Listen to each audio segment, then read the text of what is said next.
Clemson is coming out with the freshman phenom Trevor Lawrence. First time in front of a real atmosphere. Lawrence going up top, and his first pass is complete. Welcome to the big time, Trevor Lawrence. Trevor Lawrence has earned this opportunity. Trevor gives us the best chance. When you watch Trevor Lawrence throw the ball, it's special. We wouldn't be where we are without number 16. Trevor Lawrence, the offensive MVP of the national championship game. What a performance. Trevor Lawrence will quarterback the Orange team today in the orange and white game, coming off a sensational true freshman season. He started in Game 5, never looked back, ran roughshod through the ACC and the college football playoff, and leading Clemson to their third national championship. Hello, everybody. I'm Chris Cotter, live atop Death Valley here in our broadcasting perch. Now, usually I'm flanked by at least one, maybe two of the smartest people in the game, but we have such a beautiful day here in Clemson, South Carolina. They decided to go out on the field. That's where Kirk Herbstreit and Joey Galloway joined us. And Kirk, it's a team that brings back a lot of offensive firepower, but they've got to make some changes and find some people to replace some real big stars on defense. Yeah, Chris, I think that's the big mystery with this team is you have a team that won a championship. You have a lot of experience. I'm anxious to see what they're going to do on the defensive side. But first, Joey, I think the fans are excited to see number 16 in this offense. I think everyone in the country is excited to see this offense, arguably the best offense in the country.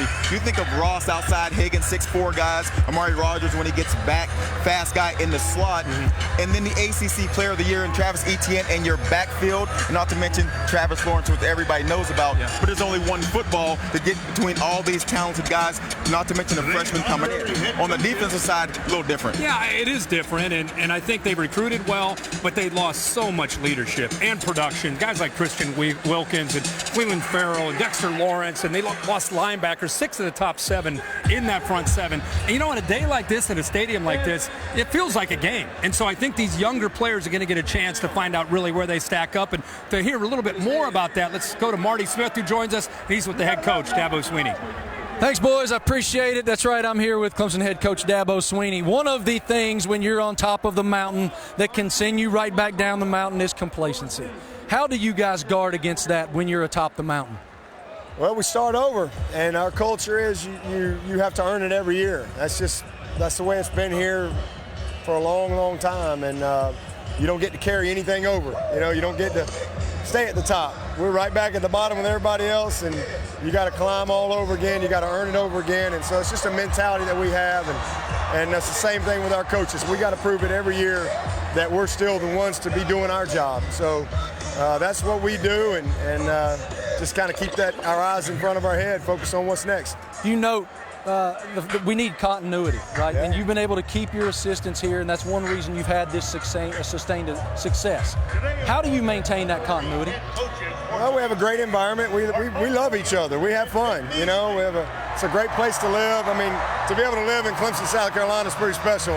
And but we work well together. We're a great team, and we have some turnover from time to time, but it all comes back to the people. Just getting the people part right. When you get that right, then you have a chance to have great continuity.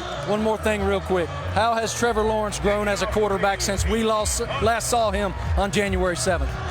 Muscles have gotten a little bigger. He's added a little weight. Just physically he's developed, and then just mentally his confidence.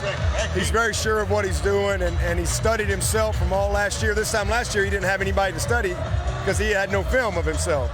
So now he's got a year's worth of tape to really study and have a clear vision for what he's got to do this season to get better and to be a better version of himself. So he's just become a leader. This time last year he was trying to prove it.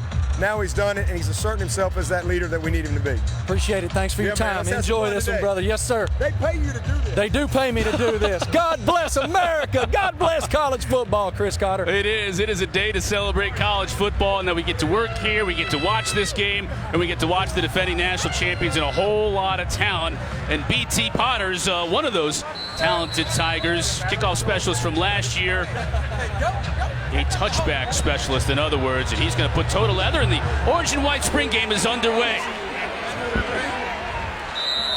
Darian Kendrick was back to receive the kick. It goes out of the back of the end zone, and it'll give an opportunity for us first to see the orange team and Trevor Lawrence taking over after what could be just described as one of the best freshman seasons you'll ever see out of a quarterback, taking over in Game 5 and leading this team to a national title. Interestingly enough, asking the coaching staff all week long about how does he get better? What do you work on? And they almost chuckled every time he asked that question because he was just so good last year. Dabo said he had a bad practice this spring, and I finally got a chance to yell at him, and I loved it. Hand off to Tavian Feaster along the left side. He'll pick up about 4 on first down. And Feaster's a guy that really has an opportunity. I think he's healthy, which is important. Chance to come out here in this last spring game. What's up, man? How fun is this? This is great. Unbelievable. They let you come down here. Yeah. Alabama, that's it. But Feaster has, sorry about that, that was Dabo. Feaster has a chance to really step up here to solidify that second spot. Lawrence back to pass out of the flat, overshoots his receiver. That's Cornell Powell. They have an embarrassment of riches, just to finish off that thought, in the backfield. Of course, ETN, who we'll get a look at later today, but Feaster, I think, last year he put a little bit of weight on. He's dropped some weight, and I think he's trying to really separate himself from Len J. Dixon, who's that third back. All three can probably start about anywhere in the country. 3rd and 6 now for Lawrence and the Orange team. First drive of the game. Back to pass again. This time he goes up top, and he's got a receiver open. And it looked like Joseph Ngata kind of broke the route off a little bit there. Wasn't able to catch up to it. And it's interesting. Clemson sent a blitz. And this is spring football. You don't normally see blitzing, especially early in these games. But you got a young defense. You want to get some looks and get some different guys at a chance to make some plays. And they send a blitz on the first 3rd down. And Chris, I thought you made a good point about Ngata as a mid-year guy. This guy's not even, he should be a senior in high school. He definitely gave up on that route. He's got to remember, he's not being thrown the ball from a high school quarterback anymore. He's one of the best quarterbacks maybe in college football. He's got to stay on that route. Yeah, we'll get a chance to see. There are 17 early enrollees in this game. And, Kirk, that's as many as Dabo Swinney has ever had. Think about the advantage of being able to get 17 kids that should be seniors in high school working already toward the fall. And you know what's great about that is they've never played in front of a crowd like this. Just to get those reps in front of this crowd, they're really being evaluated closely by the coaches to see how much, any of these guys, how much of an opportunity they might have when they show up in August and get ready for that first game against Georgia Tech. One of those freshmen, Aiden Swanson, puts his toe to this one. Will Swinney, coach's kid, on the receiving end of that punt, picks up about 3 or 4 yards on the return. Here are the rules. First half of this game is going to be played like a traditional college football game. 15-minute quarters. We'll stop the clock. It'll be live. We'll have kicks. It'll be live on the kicks as well. Quarterbacks, only players that will be wearing the purple jerseys that are not live, that cannot be tackled. When we get to the second half, that's when we'll start with a running clock a little bit here, as you know, on ESPN2 this afternoon. We're 2 hours, 2:30 to 4:30. But if Dabo wants to keep going, and we've got about a stadium that's about 2/3 of the way full here with folks that want to see football, he might just keep going. Nice play defensively in the backfield to stop ETN for a loss. We're going to get a chance to see Chase Bryce, another guy that this coaching staff just raved about. If you think back to midseason last year, Trevor Lawrence went down. Chase Bryce comes into a game behind and finds a way to beat a Syracuse team, and that sort of skyrocketed this kid, and this coaching staff couldn't say enough good things about the way he's been in this spring. Think about that 4th down. You could argue that was the play of the year, converting and making that play. Runner out the flat. Initially had a receiver bobbled and dropped by Justin Ross. Alabama's wondering where was that at? Yeah. In the championship game. You don't see that very often. Nice throw by Bryce. Ross couldn't bring it in. And the guy who made the play on the defense has been probably the story of the year for Clemson in the spring game, and that's Darian Kendrick, DK. Moved over from wide receiver, where he was a guy that was maybe the 3rd, 4th, or 5th guy. He moves over, and now he's starting, leaving spring as a starting corner, opposite of A.J. Terrell, number 8. Yeah, we'll look at number 1 throughout this game because he got put in the middle of a drill in practice. He was playing receiver. They were thin, got a bunch of guys hurt, just banged up, nicked up in practice. And Dabo just said, Kendrick, get in there and try cornerback. Yeah. And he was such a natural at it. They're going to at least keep him there for the time being. And Dabo says he has a chance to be special, maybe even down the road at the NFL level. He could be that good. And I can tell you, every receiver thinks they can play defensive back. This kid actually did it, and now he's the starter. A nice chance to see Xavier Thomas off the edge that time, number 3 for this Orange team. That's going to be a storyline all day as well. The defensive line needs to be completely retooled for 2019, and we'll get a chance to see some of these players that hope to fill those spots. Xavier Thomas on that rush edge, certainly one of them. And now some penalties. This is not going to make Dabo Swinney very happy here early on. Mistakes.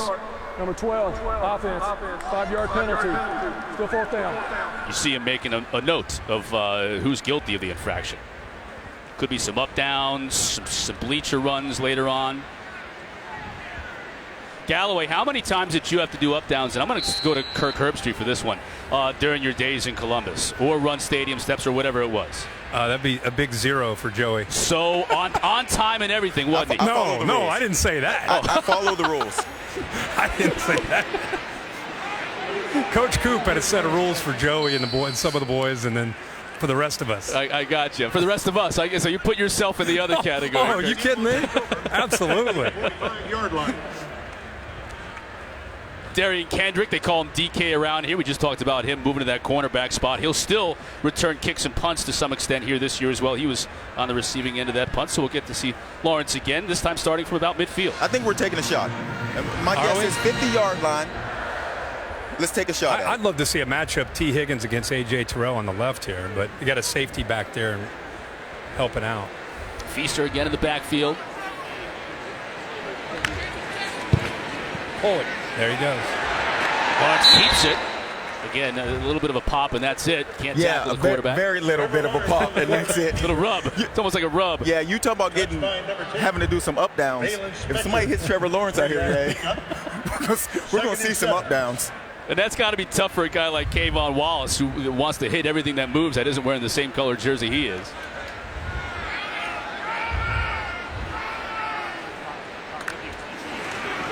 Second and 6 quickly out the flat. Finds his receiver Powell. Doesn't make a mistake on this one. Hey, coach, we're gonna take a shot here. Or Number 12, I ain't calling plays. I'm a neutral. I'm neutral. You have no input. What's the play, Camp? Camp will tell us to play. Okay. Oh, it's good. Got a little screen right here. It's good. It's good. This is a good little third. No, you got the first. Good first down call. Good third short call too. Oh, they read it. He read it. Good job by 35. Yeah. Good job by Justin Foster right there. Who do I signal to get him to take a shot? Not downfield? a great job by the tackle. He should have been setting out on that to invite him inside right there. Brandon Streeter. What's the signal to take a shot? Huh? We just go. I gave you that signal and everybody knows the signal. Exactly. Okay. All right, so we got a little quick one right here. All right, so this is quick game protection. We got quick outs, corners tight. stick routes. All right, so based on what his eyes are right here, look at say one safety, we're going to take the one-on-one. Okay, well, he took the stick.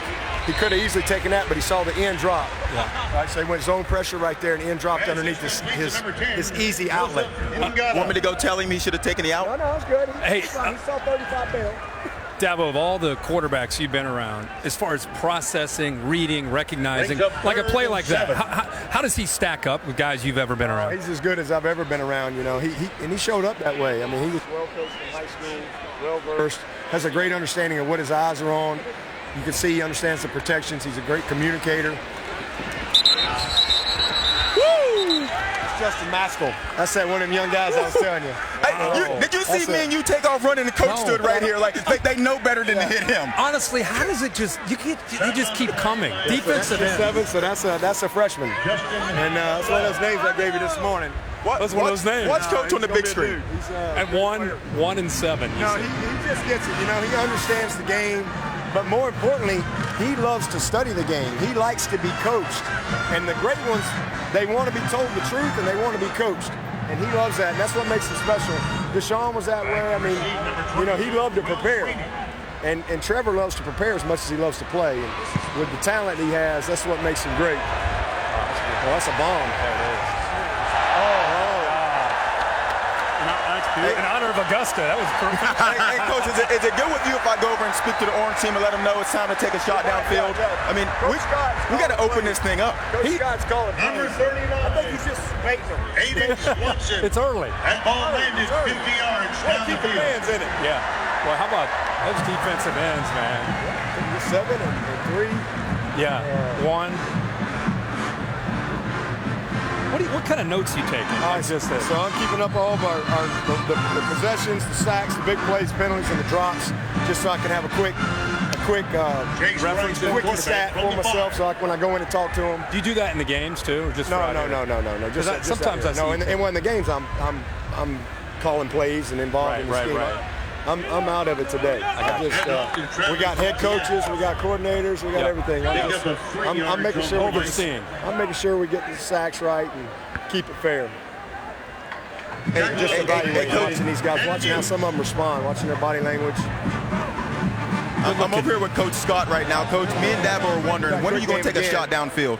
Well, we wanted to take a shot on that last series there and didn't have a good first down call, got in second long. So we're timing it right. I think we're going to get good field position, hopefully coming out of this drive, and take a shot and put in the end zone here next drive. We got a shot coming up. I like to hear it. Good job. Good disguise. DK's going to be a good player. Those are little nuances. He did a good job of showing him soft coverage, but he really was playing hard coverage.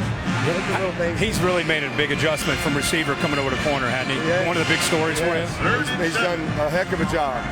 Because we didn't go in the spring intending to do that. We just had some injuries one day, and I was like, you know what? I threw him over there, and he hadn't been back much. So I don't know if they're going to give him up. But he's loving it. He's having a lot of fun. All right, so this is a drop back concept. We got a little crosser follow concept. This is the freshman. That's Ladson. Going to be a really, really good player. He's a high school senior. Well, I would say when you say freshman, mid-year guy. Yeah, he's a mid-year. Just got here. So that was a combination route, to attack whatever coverage we get, one safety, two safety, and with a control guy underneath on any pressure looks. And so we ended up taking that. How tough for the freshman to come in and pick up the offense in 15 days and be able to come out here and play? That's what we scored on in the Pittsburgh game, outside zone here. First play of the game. Good job. Little stretch concept. What was your question? I was saying, how tough for these receivers in this scheme? It's a tempo offense, adjusting to different coverages and trying to run the right route. Most guys are just trying to figure out. It's an adjustment because it's fast, but also what they go against.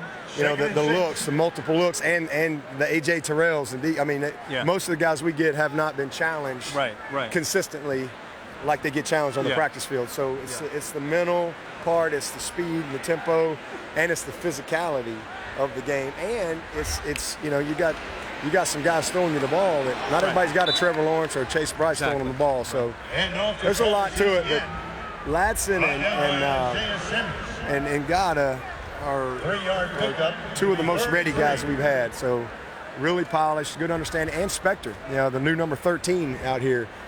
He's going to be a heck of a player. Takes a lot of guts to wear the new 13. Well, he's got him. Position. Well, let me tell you, he's got him. He's going to be a good player. Coach, we got a quick out call here. What side are we looking at? All right, so he's looking at these reading safeties. They're down right now. All right, so they stayed down. So he's got the one-on-one. He could have taken the slant route. He didn't take it. He's going to scramble. This is when some of the biggest plays are made.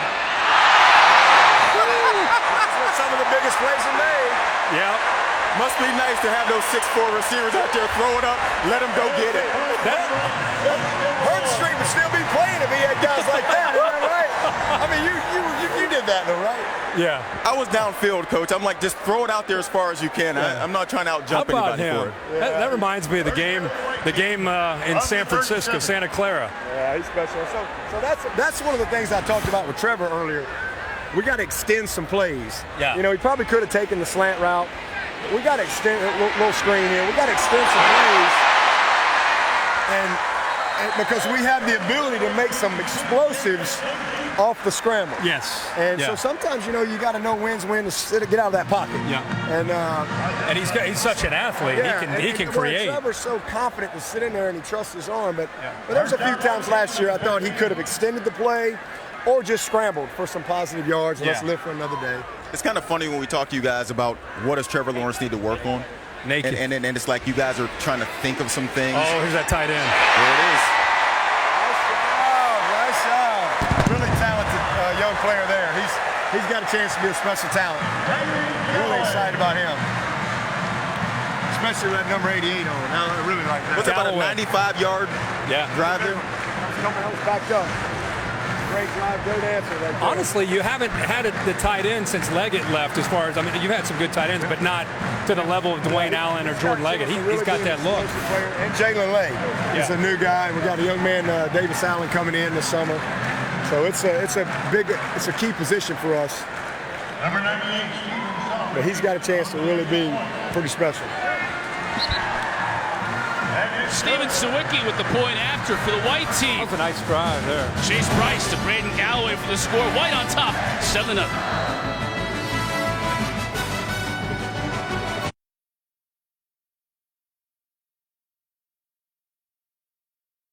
Here comes Trevor Lawrence, 52-2. Is a 4-year high school starting, and to have that level of experience walking in here is why, well, frankly, this spring has been easy for him. They fake it to him, and Lawrence will take a downfield shot along the sidelines. Leaping catch for a touchdown by T. Higgins. Welcome to Clemson, Trevor Lawrence. That's the highlight they came to see.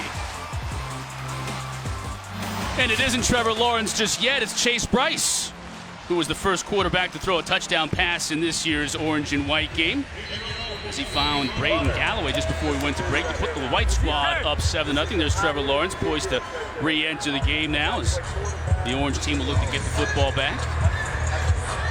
B.T. Potter set to put the ball in play.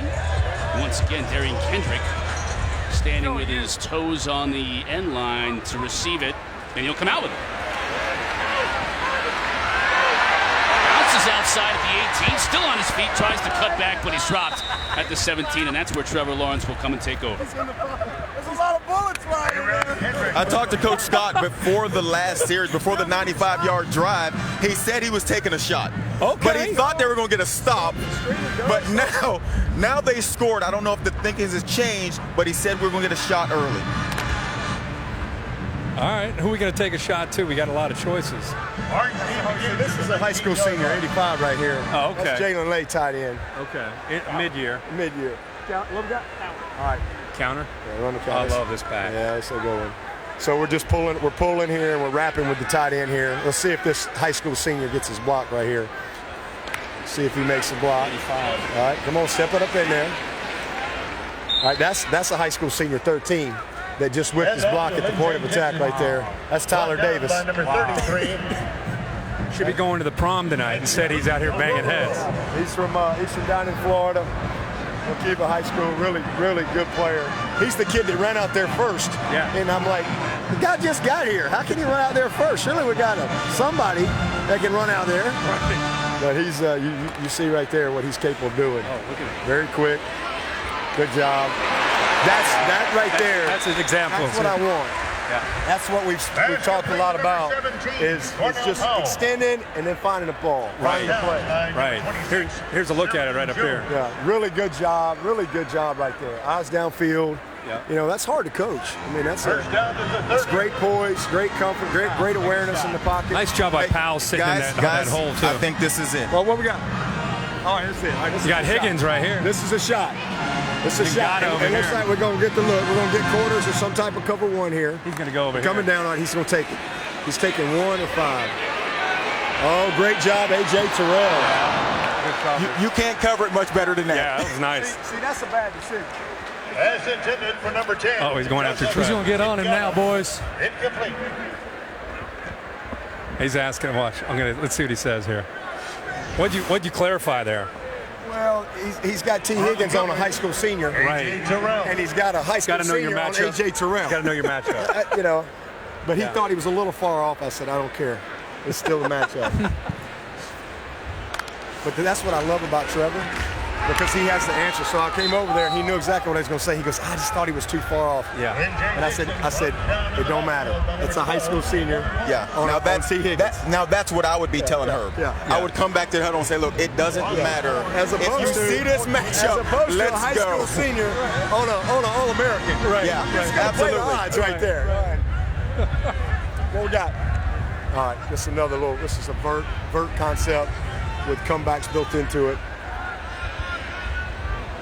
KJ out there trying to collision the slot. Let's see if he comes in disguise in here. Oh, he stays out. Collision. Playing 2 safety. All right, good. Now scramble. See, that's good. That's really good. That's good. That's what we want. That to me is a part of his game that is very underrated. You know, he's going left. You played quarterback. Yep. and he just gets square and he makes a throw over a guy. Yep. You know, that's while he's moving left. While he's moving, that's a hard play. Let's see here. And so 2 of the biggest plays we've had right now with this team have come off of him just extending the play. Oh, he kept that one. Nice job. They're smart. Leave him alone. They hit him. By the way, you got to think that teams in the ACC that now have a year of film of trying to study 16, probably are going to be some opportunities where he's going to probably have to have what you're talking about. They're going to make him hold the ball. No question. No question. You know, that's his answer. We see a lot of pressure looks, man, and so we got to be schooled up, and it's not always clean. But if we can extend the play here or there, we got some guys outside, and then he's got the ability to get on the ball. We got it off. It was close. Yeah. You could tell Higgins has been waiting on the ball. He had Terrell on the other side. He beat him, and you could tell when he came back, he's like, I need the football. But to me, this offense in a nutshell, you're going outside, you're running, you're scrambling. Then they throw the zone read look. Safety thinks it's a run. He pulls it. And you're mixing tempo in there. Right. That's hard on the safeties and linebackers. They don't know if it's coming or going. No, so that's why it's important, because it's not just Trevor. You got to surround him with the right pieces. You know, we're built to run the ball. A lot of people think about us as wide out you and all that, but we're built to run the football. If we can run the ball effectively, and that creates everything, because that's your play action. You know, that's your quick game, your screens, your boots, everything that comes off of that. That is a receiver's best friend. If you can run the ball and the safeties have to declare where they're going to be at, receiver-wise, that's all we ask for. And that's why we've always been a tight end-oriented offense. You know, we need to be able to have that presence and to be able to be multiple with our run sets. And you know, so that, with the combination of ET and Feaster and Lynn J and the receivers, and then Chase and Trev, you know, we've got a chance to create balance. And when you create balance, that's a D coordinator's worst nightmare, because you can be unpredictable. Right. You know, but if they can dictate to you, you're in for a long day. So a lot of what we do, you know, he's got to put us in the right play, and he's got to make the right decision. So it's a very quarterback-oriented offense, and we've been blessed to have some guys that can run out there and do it, man. Got it. Hey, how great is it to see 47 back? It is. That guy right there is a junior, and hardly anybody knows his name. But he's going to be a great. He'll be an all-conference player. Oh yeah, and he's got some spirit. Yeah, he can run. Yeah, he can run. Yeah, he's got an attitude too. He's got attitude. Yeah, he's what you want. So, you know, that was one of those plays I got to kind of reward the defense a little bit. He pointed right at you, like, coach, come on. I'm trying to keep my quarterback alive, so got to let him win a battle or two. We're excited about our punter here. He's been crushing the ball. The Swanson kid. It's good to see him come out here and have a good day. Well, he missed one, the first one, but the last two, he said well. He's a lefty. He was a kid we sought out. We thought he was the best guy out there. And he's had a good spring. He's got to be consistent, but it's good to see him come out here in this environment. Right. A couple good ones. Yep. Ranger Nissan. James Skalski with the sack credited at any rate. White team playing well early with the lead. Back in his playing days, he was a durable offensive lineman, team captain for this Clemson team back in 2015, and an extremely popular player even to this day. Now Eric McLean is returning to ACC football, but in a different role. Marty Smith is now with him on the field to explain. Marty? That's right. He will have a new role in ACC football. The very first analyst hire for the ACC network. First of all, I've known you a long time. Congratulations. What's this like for you? It's unbelievable. It's a huge blessing. You know, I played in this great conference, experienced it firsthand. Now to be able to represent it in another way, covering these great sports, especially football, truly a blessing. What do you hope to bring to a broadcast as someone who played at a very high level here at Clemson? For sure. Just a new insight for the fans from a player's perspective. I think when you see guys who have played before and gals who have played before in their sports, it can just bring you a new light that maybe another person couldn't. Congratulations. Thank you so Appreciate much, you, brother. Enjoy it. Yes, We're sir. happy to have you. Absolutely. Thank you. Chris? I'm going to be happy when McLean introduces me to his haberdasher. Hell of a jacket there. Let's congratulate Eric Welcome McLean. to the ACC Network. There's Eric. Just played it on the Jumbotron. there and had him with Marty, so crowd got to see it. Of course, very popular player in his playing days here, and now he's part of our team on the ACC network. Bryce pass batted down that time. Intended for Frank Ladson, and on the deflection was Xavier Thomas. Marty, what do you got? Hey, this me. Here with my man Christian Wilkins, former All-American here at Clemson University, getting ready for the NFL draft. Yep. First of all, what's it like to be back here today and not have a uniform on? Hey, it's different. It's nice and kind of fun to see, you know, just the environment of, you know, Death Valley and everything, and actually get to soak it up and be a fan for a day. That's the best part, you know. The referee just ran. Are you okay? Referee just plowed my man. You okay? But he's limping. It's definitely awesome just to be a fan for a day and just enjoy it and soak it all up, because, you know, it's a different view when you're just a fan and as opposed to a player. So, how has preparation for the draft gone since you left here in January? It's been good. It's been a lot of fun.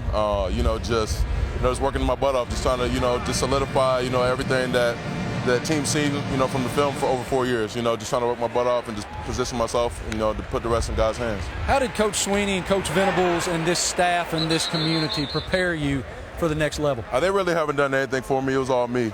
Just all my heart. No, I'm just kidding, man. Those guys are great. Coach Sweeney, Coach Venables, man, those guys are awesome, just preparing me and caring for me, not only as a player but as a man. And so, you know, just using what I learned here, I'm looking forward to bring that with me to the next level. So much talent that you played with on that defensive line with Big Dex and Austin and Clee. Yeah. What's the camaraderie between you four, and how will you take that on to the next level? No, we got great camaraderie. You know, these are my guys. Those are my dudes. You know, we're always going to have that love for each other and that bond. But, you know, just definitely that culture we created as defensive linemen here. We're going to, you know, just on to the next level with, you know, their next group of guys. We'll definitely try to keep things like that going.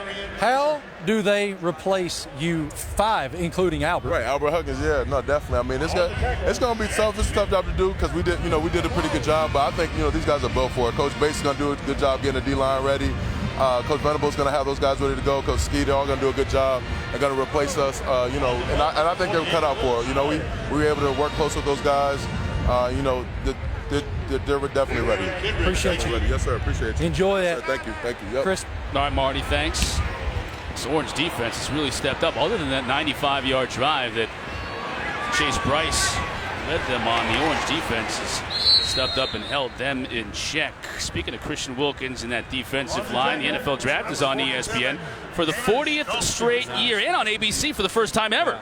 The ESPN broadcast is our traditional one with our College Game Day ABC coverage, a celebration of those graduating to the NFL. And it all comes to you live from Nashville, April 25th through the 27th. And all 3 days are streaming live on the ESPN app.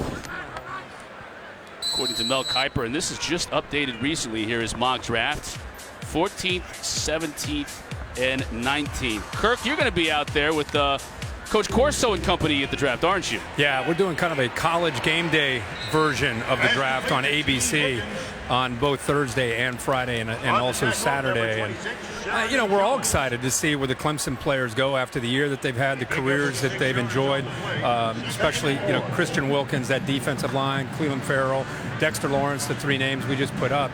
All three, according to Mel and many others, think they're all top 20 guys. You imagine one defense having three guys from a defensive line leave their top 20 up front. That's the production that they're trying to replace starting today. Yeah, plus a couple of linebackers, a couple in the secondary, and you would think that this team, you'd come into the season and say, wow, they're really going to take a big step back on defense. Yeah. But and Chris, I'm sorry to interrupt, but I would just say that's an example for fans.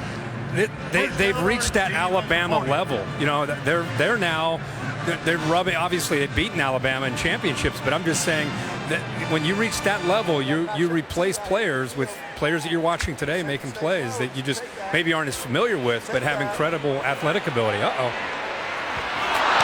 going up top. Pretty good play. Trying to hit T. Higgins. And you can see Dabo was happy with the read because that's the matchup that they want to go with. T. Higgins down the sideline, 6'4" receiver, trying to go and get the ball. How about Sheridan Jones? He's going to be a good player. He's going to be a good player. Watch him. Watch this. Yeah. He's going up trying to catch it low. That's called interference, Coach. That's called Fellas, interference. One thing I found interesting yesterday is, for the first time ever, a coach admission that they very likely have 4 first-round draft picks at wide receiver on the same roster. It truly is an embarrassment of riches. That's Mike Jones. You know, his dad played in the pros a long Brought down time. on the play by number 6. He's Mike Jones. he's going to be a really, really good player. He's playing the nickel Sam, also can play Will. But that's a really good little open field tackle right there. He's a freshman. He'll be a redshirt freshman. Well, those 4 freshmen, or those 4 receivers, I should say, that we were talking about: Higgins, Ngata, Ladson, Ross. More of them when we come back. Second quarter on the way. Back to the orange and white game. The defense suffered a lot of losses after last year, but the offense didn't go unscathed as well. Mitch Hyatt, you talk about a guy who started 57 games here for the Clemson Tigers. He's off to the next level. Tight end Richard, Hunter Renfrow really redefined that slot position for the Tigers. He finally exhausted his eligibility. And Amari Rodgers, who tore an ACL earlier in spring practice, he was, of course, expected to maybe move right into that Hunter Renfrow spot. So it's caused this little bit of a gap in terms of who's going to be that slot receiver this year. And a lot of players are vying for that position. One of them not playing today in DeAndre Overton. Tweaked his knee a little bit, so he's out. But others are in the mix for that job. And just want to remind everybody as we start the second quarter how these teams were chosen. Dabo broke them out into A and B, the offenses and defenses, and the 2 head coaches got together and picked which team they wanted. Nice catch that time as Joseph Ngata. That's number 10, one of those freshman guys. Watch Ngata. Joey, that's a high school senior. Watch him work the sideline right here. There's the scramble we like. Watch this. Look, Kayvon thought he was going to get there. How about that? Yeah. You could see that Kayvon thought he was going to get there. And that's where he's dangerous, because he thought he was going to get there, but the ball's there so fast, it's hard to simulate that. I honestly, when he went to throw it, I thought it was an interception. Because I thought Kayvon was going to get there also, and he zipped the ball right past him. Nothing he could do about it. You can't do anything about it. He's in good position. Where's Ngata from? Is he from? He's Folsom, California. Justin Mesco. You know, Johnny Cash, I'm going to Folsom. You know, Folsom County, Folsom Prison Blues. First time I heard that song. Come on, man. You could have got that good. I was just trying to correct him. Little show pass. And discuss Folsom Prison. Get rid of it. Give you guys a chance. Give him a chance. That's One a great other job. thing. That's off a little quick toss. Yeah. Great job. Good defense right there. Come on, T. Coach, the thing Those are 2 plays T. Higgins makes. Coach, the thing I'm so impressed with, you guys are playing real football here. Oh, yeah. I mean, you're blitzing. I don't know how to prepare if you don't play real football. They play real football on Saturdays. You don't see this in spring games anymore. Spring, they don't do that. Well, I just, you know, I think if you prepare scared, you play scared. That's just my philosophy. You know, you play smart. Try to play smart, protect yourself, but you got it. You can't simulate this game. You get 3 live opportunities in the spring. Yeah. You know, it's important that you. Do most of your peers do that? They take advantage of those 3? I have no idea. You don't talk to them about it? Well, they don't. I watch some spring games, and this is real. This is what you would see on a Saturday. Real football. Hey, T, finish. One interesting thing, back to Ngata for a minute. Quick out, so he's gonna be a. We'll see if they change it. Right now we got an outside fade with a little quick out right here, a combination route. Looks like Joey's going to go try to call the play.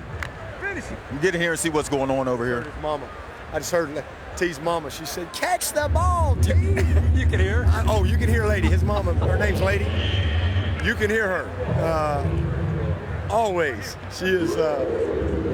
She's keeping him honest up there. She challenges him more than anybody. That's great.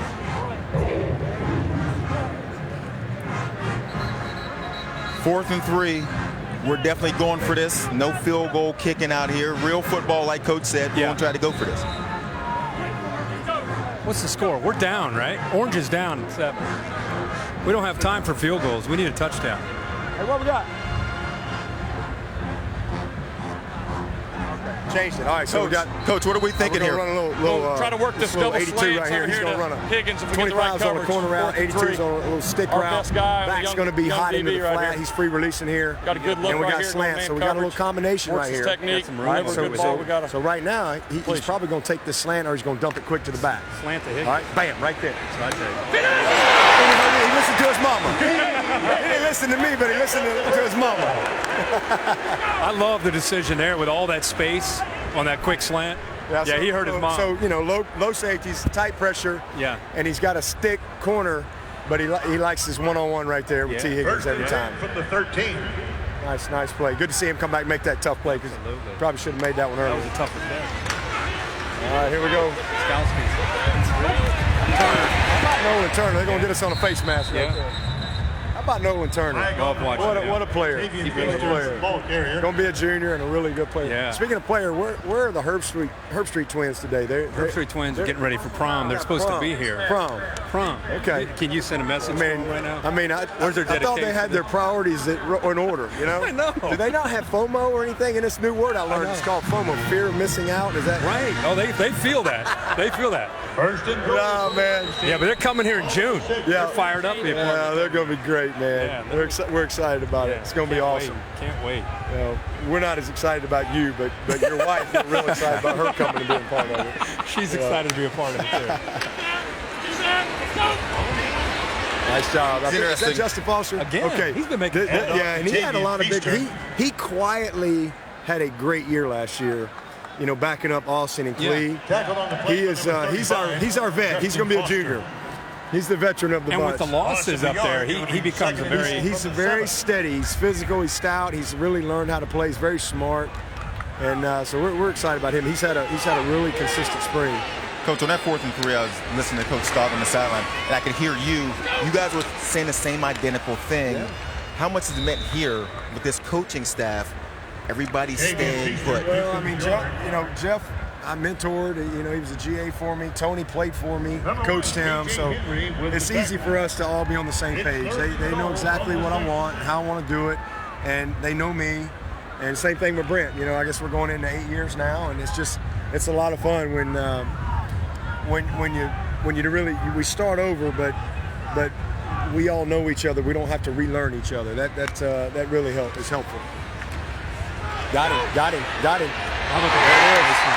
Right over the linebacker. And that's where 6'6" helps him. So, and again, good to see T bounce back and make a couple plays because he missed a couple earlier. And that's just a great job. Good timing, good poise and patience. Sure was. To let it develop. Sure was. And then get it right over the linebacker and put it not easy to do. No. Sit there and wait. And put it in a place where only his guy can get it. Yeah, that's the old quarterback net drill. Yeah. All over the net. Yeah. All right, we got a ball game, boys. We do. Got a ball game. All right, here's Potter. There's Drew Sweeney with the hold, and there's Potter with the kick. Love it. And the score is tied. Potter knocks it through. Here we go. Now we've got a game here, 7-7. T. Higgins caught 12 touchdown passes last year, hauls one in the spring game. From his quarterback, Trevor Lawrence. Lawrence happy about it. All knotted up here in the second quarter.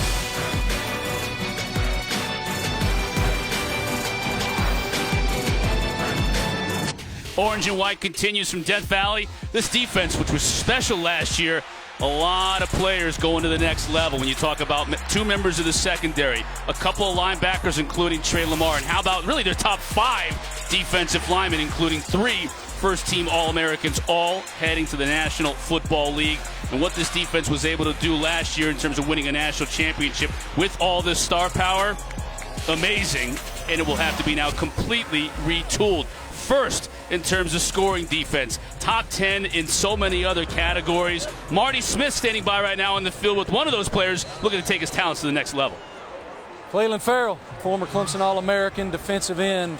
First of all, with that group that you came through with, the one who just smacked you upside the head, he never stops, does he? No, he doesn't stop, but I don't either. So I'm going to get him back. You're going to get him back? Yeah, always. How would you describe the impact that you guys had on this program and this community with the way you played and the people you are? In the humblest way, man. It was really, watch out. Oh, God bless America. Good good looking out, man. Trying to get ran over. Come on, ETN. All right, carry on. In the humblest way, man, you know, when we came in, we tried to leave our own standard.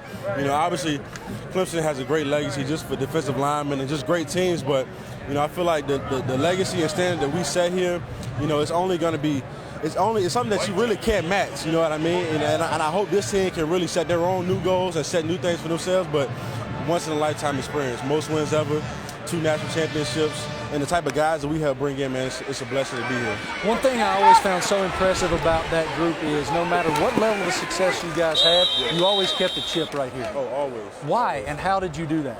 I mean, it was pretty easy because people are going to doubt you regardless of how good you are. But it's just that inner hunger that we had and the way we pushed each other, man, it's something that you really can't put into words. You know, it's a love that we have for each other, and we always knew there's another step that we can bring it. So just being one of the best, one for each other, we wanted for ourselves was something that really, really pushed us to never really reach our ceiling for real. Next up is the NFL draft. Big boy ball. Big boy ball. What are your thoughts as you enter that next phase of your career? Oh, man, I'm excited. I can't wait. Obviously, you know, this is a big step for me, but it don't stop there. You know, my goal isn't just to get drafted. It's to have a great career, to win Super Bowls with a beautiful program. So I'm excited, man, figure out where I'm going. I hate not being on the team. That sucks right now, but I've been enjoying the process, man. It's been good. A whole lot of pre-draft analysis says this guy might be coming to Charlotte. I live in Charlotte. I'll be just fine with that. I like that, too. Appreciate your time, Cleveland. Chris? All right, Marty, thanks. I'm sure he'd be great with that, and those fans in Charlotte would as well. Wilkins, Farrell, Lawrence, and Bryant. Those are 4 names on that defensive line that will not soon be forgotten around these parts. Rice going up top. Overshoots his receiver, Ladson. You may say that was a sack. As a white team now, again, as we said, other than that 195-yard drive where Bryce was really efficient, they haven't been able to get much going against this orange defense. You keep throwing the defense a bone. He should have triggered to the back, but he was waiting on 2. He had the right look, but he get a little late. Yeah. Little late. Who was that, Chad Smith? Yeah.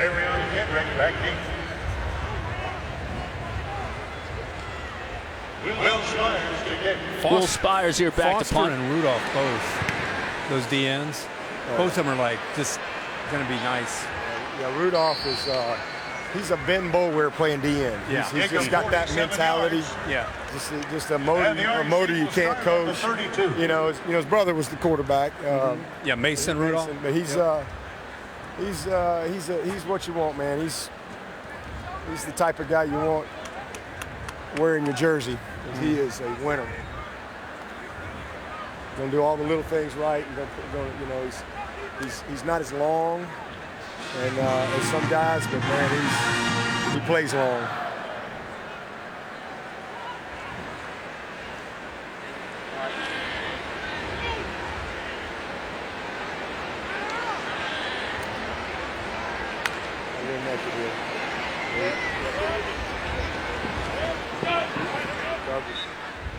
Lawrence with the incomplete pass there. Tomorrow, don't forget, 6 Eastern, 3 Pacific on ESPN, on the ESPN app. We'll have the Women's National Championship game from Tampa. Our pregame special gets it all started at 5 o'clock Eastern. Maria Taylor, Rebecca Lobo, Coach Andy Landers. The NCAA Women's Basketball Championship game presented by Capital One. It's here Sunday at 6 o'clock.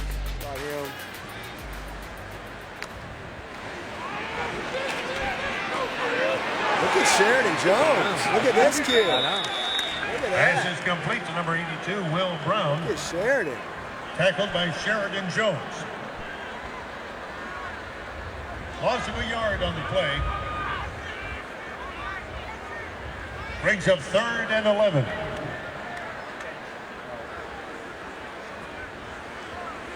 This is basically a change route, you know, so everybody's basically going to try to get the yardage, and we're going to try to spread them out.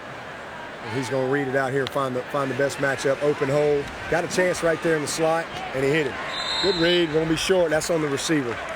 That's on the receiver. That's a young guy right there that play's designed to get the first down. Sure. So now we just added some yards to the punt. You know, sometimes it's okay to do that, but when we call that play, we want the first. coming at us. I thought we were catching a punt there for a second. Dabo wants to return one. What's up? It's my man right here.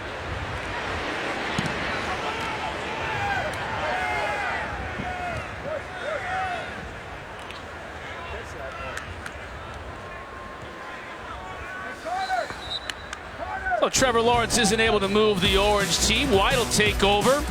Another opportunity to see Chase Bryce and some of these young receivers. Midway through the second quarter, all knotted up. The College Football Playoff lives on ESPN. January 13th, 2020, our next trophy presentation, if you will, the next national championship game.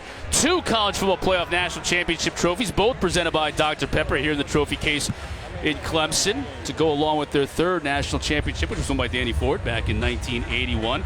Marty's down on the field with a member of that 2016 squad. One of Deshaun Watson's favorite targets ever, my man Mike Williams from the Los Angeles Chargers. I told him the entire break I was going to say San Diego. I'm glad I didn't. What is it about this place that entices great wideouts in high school to come here and participate in college football? Well, I'd probably say this the dudes before us. That's probably the main thing. The guys like Nuke Hopkins, Jerron Brown, Adam Humphries, all those guys who got here before me, and they just started a legacy, and we just wanted to be a part of it. So I feel like Coach Scott, Coach Sweeney, those guys do a great job of recruiting, and we just got to keep it going. There are so many guys who came back today. Why is it important for you guys to come back to Clemson on a day like this? I don't know. It's just family. Just the atmosphere we get here. I mean, every chance we get, we try to come back. So I feel like a lot of players just love being around here. Coach Scott was telling us yesterday while we were meeting with him that there's potential that there are 4 first-round wide receivers on this current roster. What? How is that even fair, Mike? I don't know. I mean, those guys go out there and play hard every day. See, they're out there making plays right now. So, I mean, they just go out, get the coaching, and just continue to keep that legacy of wide receiver you going. Appreciate it. Thanks for your time. Always great to see you, man. Chris. Thank you, Marty and Mike and Frank Ladson. Exactly to his point. Here's his early entrance from Miami, Florida. And Jeff Scott said, this guy looks like one of those guys from Miami. I got to keep remembering the 2 and 5 or 2 and 10 or high school senior. High school senior. Did you see Ladson push down the corner? Yeah. Stiff armed him, threw him down. Is wide open. You can't two-hand touch that guy. Yeah. We got some work to do on the tackling. First things first. First things first.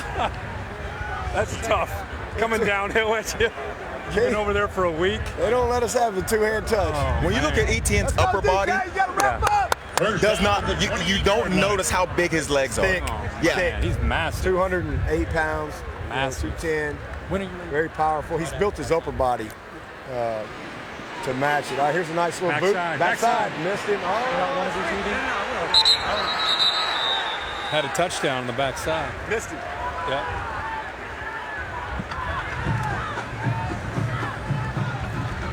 Yeah, I think Coach Venables knew. I think Coach Venables seen the guy open too. I'm going to go have some fun with Venables. Not happy with that. You know what? Everybody always wants to know. Everybody always wants to know what he's doing and saying on the sideline. I can't help it. I get to come over here. All right, so this is non-sneak. I get to come over here. I've always wondered. With a corner route and a free release, and we got slants backside, so it's a combination route. He's got one safety right now, so he's probably going to take his slants. There it is, right there. Boom. All right, now we'll see if we can make a play. That's a big man to get on the ground. You got it. Nice job, though. That's you got answers if you can understand what to put your eyes on, and then not just pre-snap but post-snap. You got to be a good decision maker before and after the ball snap. Talk about the luxury of having Chase Bryce here as a backup quarterback. Chase Bryce will play in the NFL. He'll be drafted. This kid is a great quarterback, and he's just going to be a sophomore. And so it's huge to have he and Trevor both confident, both poised, both proven, and really supportive of each other. So to know that you got 2 guys that you can really win at the highest level with at that position, and we got to support them with everything else. But those 2 guys, we're so fortunate to have them. And I'm excited about Ben's coming along, and then Pumachan coming in here. He's really getting better. He's a high school senior. You'll see him in just a minute. We'll get those guys in here. All right, here's a little boot. There you go. Tackle, good tackle. Braden Galloway with the kick. Better by DK. Hey, real quick, Dabo, I'm with Brent Venables. Big third down here. How you holding up today? Decent. Not bad for a split squad. Not bad. It's a big play. Yeah. Everybody in America has always wanted to put a microphone in front of you on a big third down. So you want to hold this and just do what you do? Let's go. We're going to go with this right here. 100% outside. Are you allowed to blitz here or no? Yeah, yeah.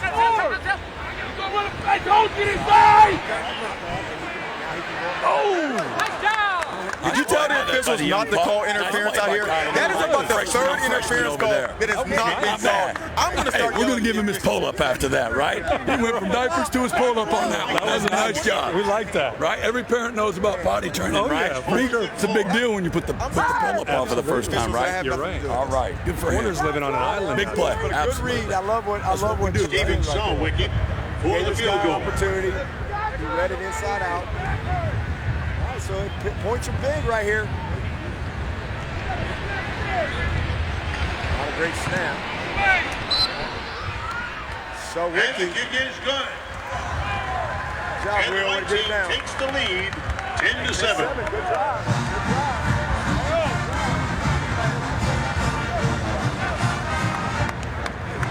Nice drive orchestrated by Chase Bryce to lead the white team down for the field goal. They take a 7-3 lead. Just over 4 minutes left to go in the first half. In the orange and white game, Marty Smith is down with another guest on the field. Marty? I am with another guest, Hunter Renfro. He is finally done with Clemson after his 77th year of eligibility. And I marveled at his athletic ability. But he just told me he picked up golf 3 years ago and shoots in the mid-80s. What's wrong with you, man? From time to time, I'm probably a lot worse. I probably have some buddies who are like, he's not mid-80s, but that's my story, so I'm sticking to it. That's a good one. Yeah. I can't dispute it. I've never seen you play. Exactly. I just asked Mike this. What is it about this place that grows great wide receivers and entices great wide receivers to come in? I think it starts with Coach Sweeney being a receivers coach at heart, and then Coach Scott kind of developing us. But we have some great guys here. I mean, starts in recruiting, and once we have guys here. Coach Scott did a phenomenal job of really just being a technician and just really being very selfless. And if you're very selfless and you care about your teammates, then you're not going to worry about who's getting the ball, and you can work and try to be the best teammate you can be. I know it's hard to talk about yourself. I understand that, but I want you to try for me. Okay. Your story is remarkable. You show up here because you want to play at Clemson as a walk-on, and you wind up having one of the most celebrated historic careers in the history of a storied program.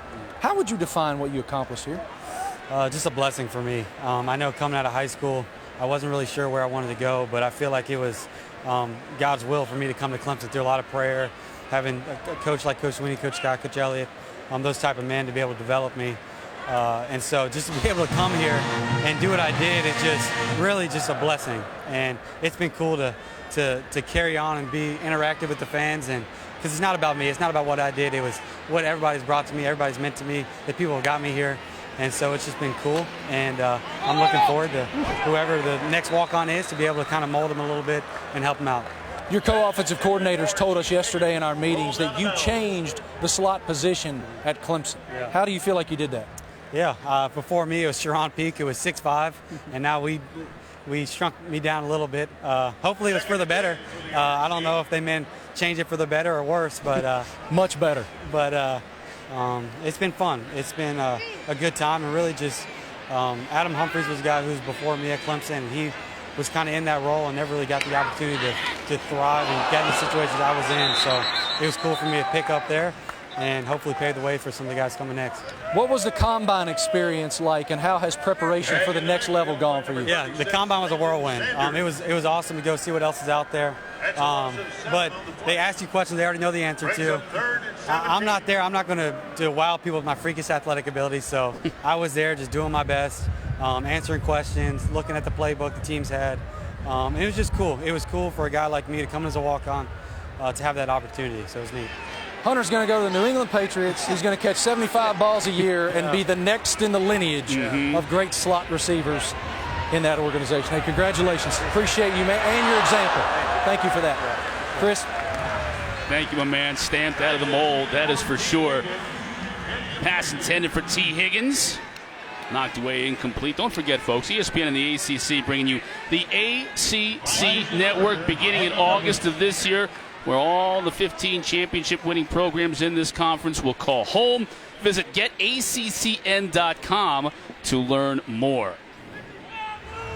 Aaron snap on that play before the third down pass, forcing a 3rd and long, and Trevor Lawrence in this orange offense running into a little bit of a wall here, and Aaron, not a great punt, just going to give it right back to the white team and Chase Bryce near midfield.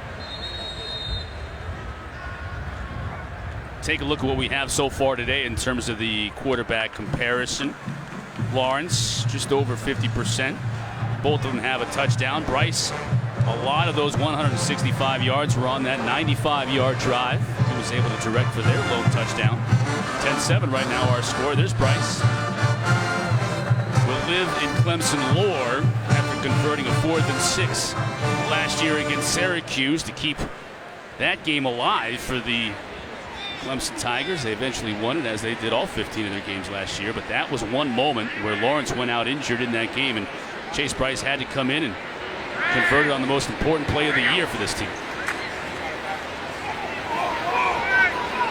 Chris, I figure Joey and I will shut up here for about. You want to take a little bit of a break? Rest of this quarter and let you let you have a chance to stretch your wings out here. I was basking in the sun. I had my feet up here. I was making a sandwich. You take it from here in the last 2:56. I was enjoying the conversations with not only Dabo but with Venables and the whole crew. It's been a fun first half so far.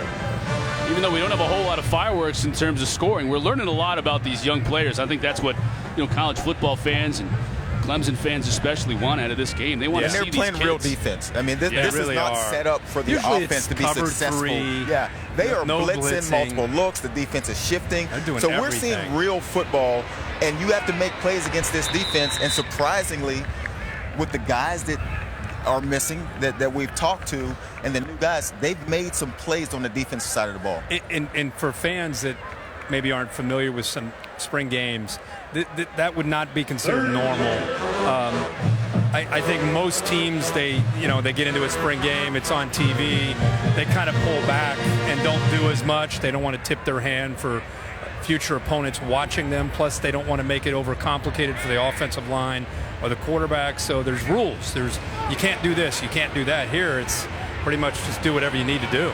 Bryce throwing that one into traffic, and it bounces around and falls incomplete. That was probably ill-advised. Yeah, I would say it was covered. There was 3 or 4 defenders back here that are more upset with themselves that they did not come down with this football. It was their football. Bryce took a shot at it. And you could see the coverage there. It's 3 guys, as Joey mentioned. Tanner Muse, if he turned around, it was good coverage. He would have had the interception. He almost came up with it anyway. But Chris, we talked earlier about how they lost 6 of the front 7, the starters, so they lost a lot of experience. But there's a ton of experience returning in that secondary. They're very deep at the safety spot, and just lost to 1 corner. Yeah, and they all of a sudden they found something in DK and Darian Kendrick. Yep. Trevor Lawrence and company now will take over from their own 6. Kendrick will be kicking himself for not catching that punt. That is a punt returner's dream punt right there. Yeah. A low one coming in, curving in. That's what we ask for. A chance to come up on a ball like that. Kendrick will be kicking himself for that one. Here you got 2:29 left in the first half. This is where you approach this like a game. Joey, there's the video of it. Just misjudged that. Lucky it didn't hit him. But anyway, you got Trevor Lawrence, one of the best quarterbacks, if not the top quarterback in the country. You got 94 yards to go, and you got 2 minutes to go with the lead. Are you a conservative or are you aggressive? No, you go for this. You absolutely go for it. This is a coach's dream in the spring. Yeah. Out in the flat. That's going to be Ball's good for out. about Ball 7 is yards. out. It is out. White and ball. They're going to rule it a fumble. White ball. Carter Grimm has put it on the carpet, and the white team is now in great shape with 2:22 left to go in this first half. Let me tell you something. The mid-year players, we all came in talking about the wide receivers, but Sheridan Jones, he's a young defensive back, a corner, who's come in, and again, he should be a high school senior. Makes that play right there, jars the ball loose, ball is out, but Jones has made 3 or 4 plays in his first half. 6'1", 175 pounds. Kirk, you might want to, unless you're playing corner, you might want to slide out. I'll get out of there. I'm just impressed with 26.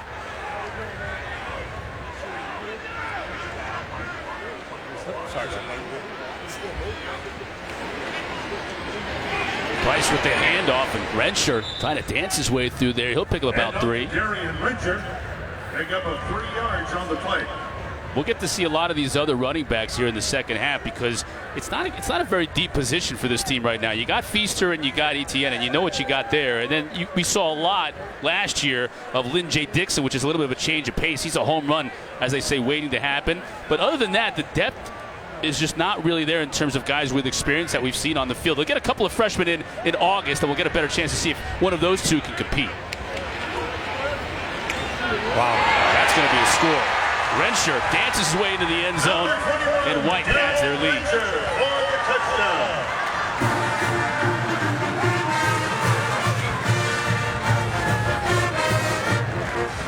Goes back to, remember we talked about, are you aggressive? I know you trust Trevor Lawrence. And of course it's a spring game, so it's not that big a deal. But in a real game in the fall, with a guy like Trevor Lawrence, you have confidence in him.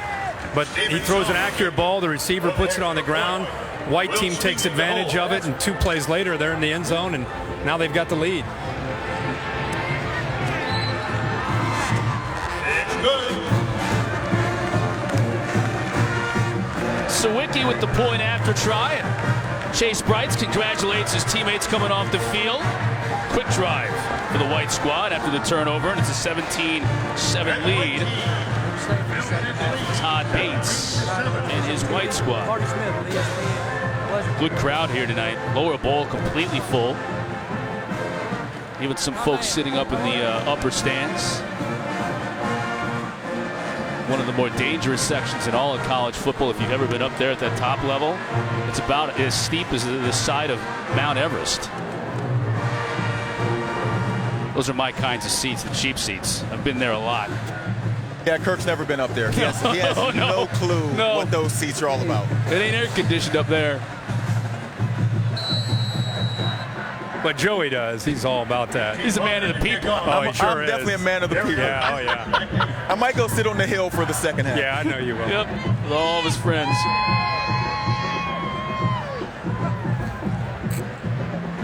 I want Joey to return one of these kickoffs. I don't know if I could catch one of these kickoffs right now. You wouldn't be able to catch that one. Joey, ask me about what Darren Brown would look like catching a kick right there. How's your lower back? Not bad. Feel good? Yeah, I'm okay right now. Okay. Need to get inside and freshen up here in a little bit. I'm sure this warmth is helping it. Chris, how long at halftime do we have? We'll have a few minutes. They got a ring ceremony. They'll unveil the new rings, the national championship rings from this past year. So we'll have a few minutes to kind of catch our breaths. Is it one hot dog or 2 hot dogs? That's really what we need to know. We got time for 2 hot dogs or just one? As long as I got 1 commercial break, that's 2 hot dogs.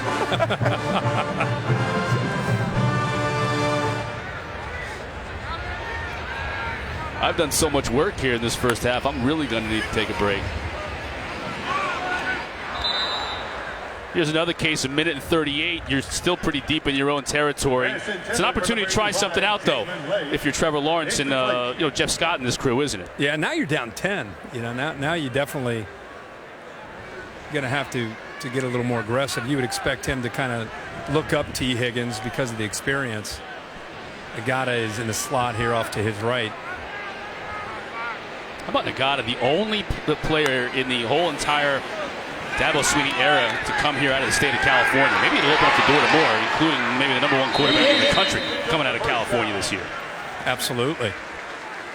Once you get a high-profile guy to make a decision to come and has success, definitely opens up the doors for others.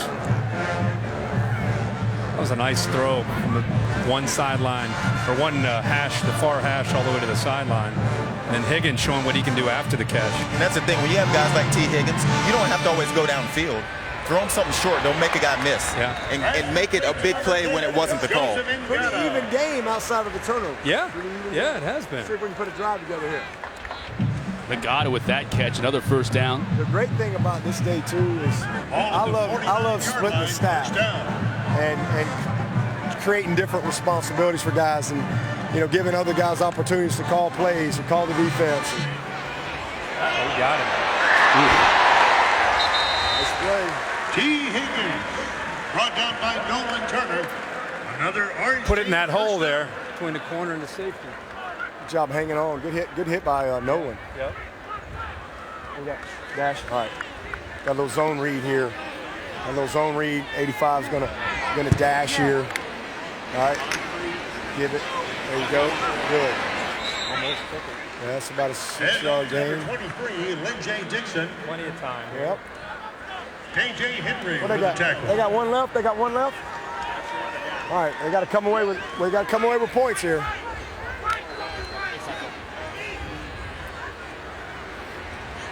Inside zone here. Pull. He's down right there. Clock's running. Trevor Lawrence showing the quarterback keeper.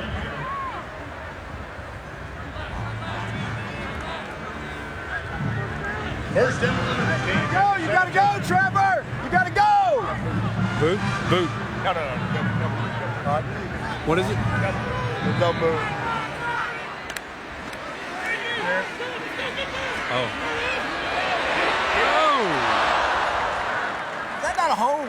They're not holding. Coach, I'm telling you, you must have told these guys, do not call pass interference, because that's about the 4th or 5th one I've seen out here. At halftime, I'm going to speak to the officials, because that pass interference is getting ridiculous. I like that, though. That's a good call. You got 15 seconds left. You got plenty of time. You still got a timeout. Second down here. Love to see Higgins against. Right. Got to be ready to use your timeout right here. White timeout. Hey, Trevor. First timeout. Hey. For the first down. Hey. 30-second timeout. Dabo's going over to get into this huddle with Jeff Scott and the Orange team and Trevor Lawrence. 15 seconds left in this first half, down 10. Lawrence has the one touchdown pass earlier to T. Higgins in the back of the end zone. Chase Bryce for the White Squad has a touchdown pass as well. Chris, one thing about Ngata that should be noted. First of all, he's a physical specimen. It's unbelievable that he should be in high school. They were comparing him to Terrell Owens. Terrell Owens, I've said that many times when we were meeting with the coaches. But the other thing is he really has opened up California for Clemson in recruiting. He's the first guy, the first player in the Dabo Swinney era at Clemson that hails from California. And he could have, his brother goes to Washington. And they basically, Dabo was telling me before the game, he recruited Clemson. I like this. He came here on a visit on his own. He volunteered to come here on a visit. Amazing. Fell in love with the place. And here he is, one of those 4 standout wideouts. How about White calls 2 timeouts here, Marty? They did the college basketball in honor of the Final Four weekend. Yep. Called the timeout, get a look at the formation, another timeout. They knew Galloway was enjoying that sun. Yeah, this is what we need on a Saturday. We're in studio. Hey. We need these games to stretch out 2 straight timeouts into the half. Orange had a slant and go to T. Higgins to the field call. You stay with it. I stay with that just call. Stay with it. I stay Absolutely. with that call. They try to double move on the last play. Yeah. Come back with a double move. I love a slant and go with 15 seconds because you're going to maybe lead him incompletion, save your timeout. Big 6'4" wide receiver, throw it high, let him go get it. Yeah. Let's go with that again. Let's see if I like that call. Let's see if we can get that. Galloway, you know wide receivers. Same call. How yep, ridiculous is the fact that they have these 4 guys who are 6'3", 6'4", I'm just wondering, where did the 5'11 receivers fit into today's game? He can go either side. Those are the guys I'm rooting for. Okay. Hey guys, 5'11 guys. Hey guys, DK's back in. Kendrick, the starting corner, former receiver, he's back in. This is slant and go for 1 on the right or 5 on the left. Let's see which way. It's up to him to pick where it looks better. It's going to 5. That was a good, tough, tight coverage. A.J. Terrell on the cover. You wonder if he'd go to amazing. the short side or go to his guy where he's got more room to work with. Terrell didn't bite it at all. That's because it didn't look like a slant. Yeah, he didn't sell it. If you're going to run a slant and go, the most important part of it is the actual slant. Yeah. He looked like he was running a go. Yeah. Terrell stayed right with him. Now they got Higgins into the boundary here to the right. Again, matched up with Terrell. And Kendrick in the slot.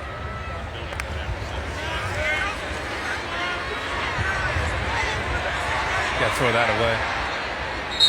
Get the big fella a little catch there. Yeah. Get him on the stat sheet. Now we got 4th down. They're going to kick the field goal. 3 seconds left. They're kicking a field goal. They had Darian Kendrick in the slot right there, fellas, and as you guys know, the coaches told us yesterday, and Dabo reiterated this morning, that's a young man who they moved to corner.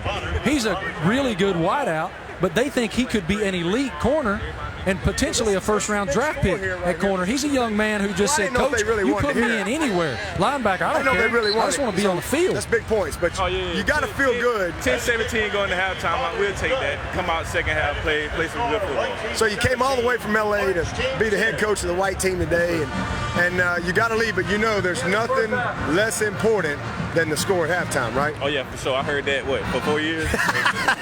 You heard that for 4 years. I understand. So I want to make sure you know that. I do know that. You got to let him. There you go. All right, you good? Yeah, I do know that. Yes, sir. I got you. So I got to learn how to do this thing. See, that's what they pay y'all to do. You got to do that, right? Wow. Yeah, you got to do that. All right, so what the rings looking like? The rings are about to come. You know, we got that first one. You were a big reason. Yes, sir. Yes, sir. You remember that? Yeah, I remember that. That was like one of the best moments of my life. So, yeah, I remember that. So, Sean Alexander, he's got good manners today. He didn't wear any Alabama stuff, but he's got the houndstooth jacket on. So subtle. I tried to be gentle with it. It's at least brown. It's not gray or crimson. Hey, appreciate you being here. We love you. You living good in L.A.? Oh, yeah, I live pretty good. It's decent. All right, you saving money? Yeah, for sure. All right. How's Granddaddy? Everybody good. All right, tell them all hello. See you. Go love you, Mom. What am I doing here? I didn't talk at all during the first half, and now even when we get to half and I'm supposed to do what we call in the business a tease that the ring ceremony is coming up, Dabo just takes over for me. We need to watch out for our job security here. Dabo learning on the fly with Mike Williams, of course, one of his receivers back from the 2016 team that won the national title. Sean Alexander is here too. Former Alabama great running back. See the rings now being put on the tables. Clemson team that has won now 2 of the last 3 national titles. Mentioned it earlier. 3 titles now in school history. Danny Ford won one back in 1981. The 150th anniversary of college football is coming up this fall. ESPN is celebrating with a weekly docu-series and personal testimonials, such as Coach Dabo Swinney's story. Here's a preview. Let's take a listen. For me, growing up in the state of Alabama, college football was the dream, to play at Alabama, to play for Bear Bryant. You know, my journey was a little different. I wanted to be a part of it so bad that I walked on. Very grueling program of about 40 guys, and there was like 2 of us that they let come out. I'm at practice one day. I'm a scout team receiver, and Coach McCorvey looks at me and he says, get a different jersey on. He said, I'm going to give you a shot today. I'm tired of these guys I'm looking at. I'm going to give you a shot today. And so I had to perform on Tuesday. I had to perform on Wednesday. I had to perform on Thursday. Back in those days, you had no idea who was going to travel, and they'd post a 70-man roster on Thursday. And I just kind of casually walked by and just remember seeing my name on that 70-man roster. He had like 95 guys on scholarship in those days. I milled around and I waited till everybody was gone, and then I stole that travel sheet off the bulletin board. I still have it to this day hanging in my house.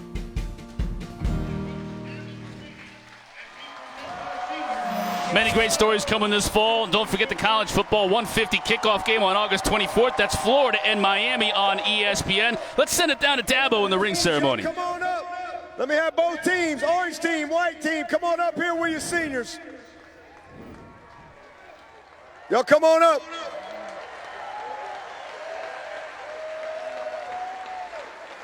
Y'all circle around this group right here.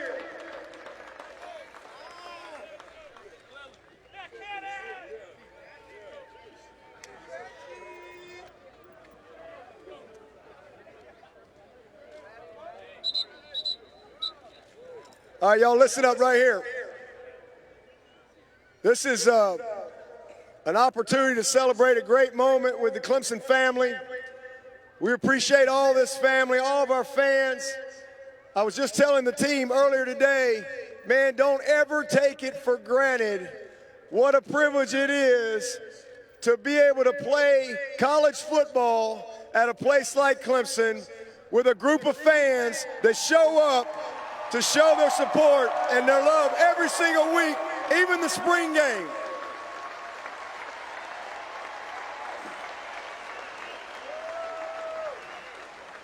But I wanted the team to come up because I want them to make sure that they get a chance to put their eyes on this group of seniors one more time.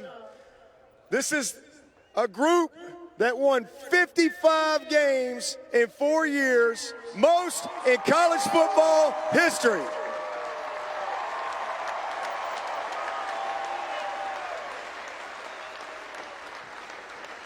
And what I love the most about these seniors, and I knew it last spring, I knew it. That's why my word was joy, because I knew what we had. I knew the heart of the team, the focus, the commitment, the love, the selflessness was unbelievable. But this team had a vision from day one to be the best ever.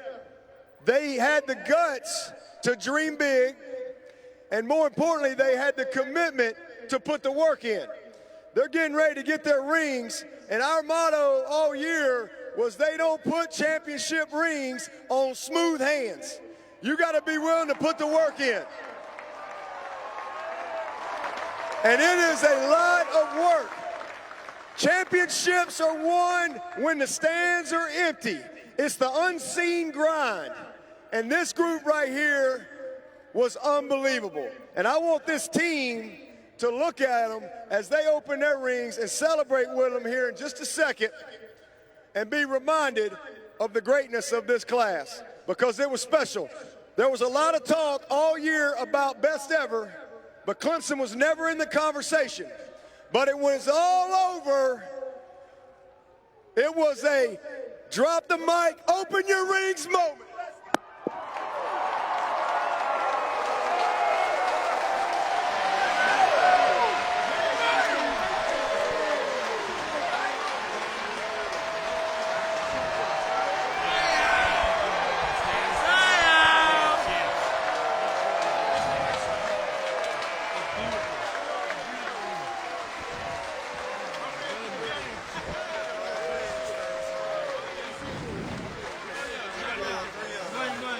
Just a little bit of bling there with that Clemson class. 2 national championships in 3 seasons, a whole lot of wins over the years. I think it's safe to say Dabo has a job in television when it's all said and done here with the Clemson Tigers, but I don't think he's anywhere close to leaving. A lot of winning still to be done here in Clemson. We'll take a break, come back. Second half still on the way in the orange and white game. To start the second half here from Death Valley, the Chase Bryce-led white squad with the lead over Trevor Lawrence's orange team. Defense really ruled the day in the first half as Brett Venables and his coaches really not holding anything back. Blitzing, playing as if it were a real game in September, not the spring scrimmage essentially here in April, but it's a tough test for this Clemson team with a lot of young players on it. You mentioned the 17 early enrollees. So many of them getting great playing time today. You've seen a lot of them in the first half. You'll see a lot of them here in the second half. So why not give them a big test in front of a big crowd? And that's what Dabo is doing. White team will take over on their own 25 to start the second half. You can see what Dabo has done in the time he has been here in Clemson. Just remarkable. And now 2 national titles, both of those coming in the last 3 years. And, you know, he has a personality, and really there's a culture here that he's built that where players like players from California now, Marty, want to come here and play. Back in 2008, Chris, a former commercial real estate salesman turned wide receiver coach, Dabo Swinney, was elevated to interim head coach here after Tommy Bowden was fired. And he was so taken aback by that, and so was the Clemson community, that he was the choice, that he could not move to the head coach's office. He didn't know what to do. So he stayed in his office as the wide receivers coach on a Wednesday and a Thursday. And so many people were coming to him for answers and for commentary that he couldn't get anything done. So on Thursday evening, he finally moved to the head coach's office at Clemson University. And on Friday morning, in the middle of the night, at 5 o'clock in the morning, he gets in the car to drive to work, and he's praying. He says, Lord, if I am right for this job, please give me a sign. I need a sign. I need to know that I am the guy to lead this football program. And as he pulled into the parking lot of the parking spot for the head coach at Clemson University for the first time, in the dark, it lit up. The reflector lit up on the sidewalk with an 88. And he knew right then that he was the guy to lead this program. Guess what his jersey number was at the University of Alabama as a walk-on wide receiver? It was 88. That's a great story. Thanks, Marty. And really the rest is history. Had good years his first few years here at Clemson, but nothing like what he's been able to build. Now over these last few years, they are a juggernaut. Out of bounds on the pitch and catch. First opportunity to see Taysom Plumachan. Drop that. Oh, come on, well, he Max. can throw it, huh? Another one of these young quarterbacks. That's nice. Can he run? Fly. Perfect fit. And an awesome kid. Yeah. Very, very smart. Very, very smart. Plumachan coming out of Avon Old Farms. You know what's funny is with some of these freshmen we're talking about, one's from California, one's from states. Florida. 14 states. Is that the most states you've had? Oh, yeah. That Paul's starting to travel all around the world. 14 states, and you know, and that's great, you know, but because it allows us to, like I said, get the guys that really, you know, want to be great students. They want to be great citizens. They want to be great players. Uh-oh, watch out. They got him. No, really, talk about that, because I brag about your culture to a lot of people. And talk about when you recruit a player who's a 5-star, that maybe you get feedback from your players, maybe he doesn't quite fit.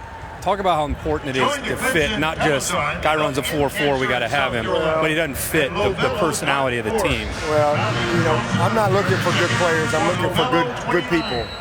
You know, we recruit people first, players second. And you know, where we are with our program now, we have a lot of people that have interest.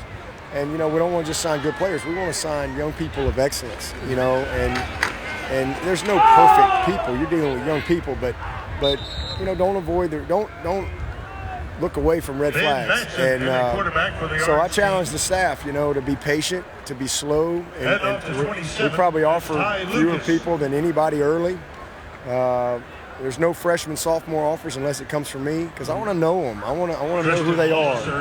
And you know, I'm here, you know, for the long haul, and I want to make sure that we protect our program, and you do that by who comes in here, whether it be your staff or a player. You know, I always tell, I hire people first, coaches second. Good coaches are all over the place.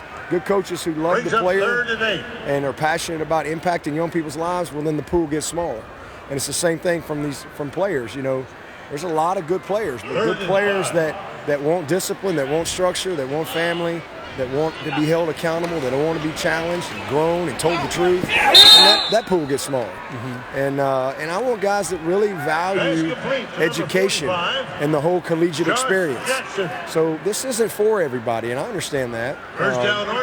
Have you passed on guys that part didn't fit? Absolutely. Oh, yeah, all the time. So, I mean, I try to be very transparent up front and let people know what the expectations are, who we are.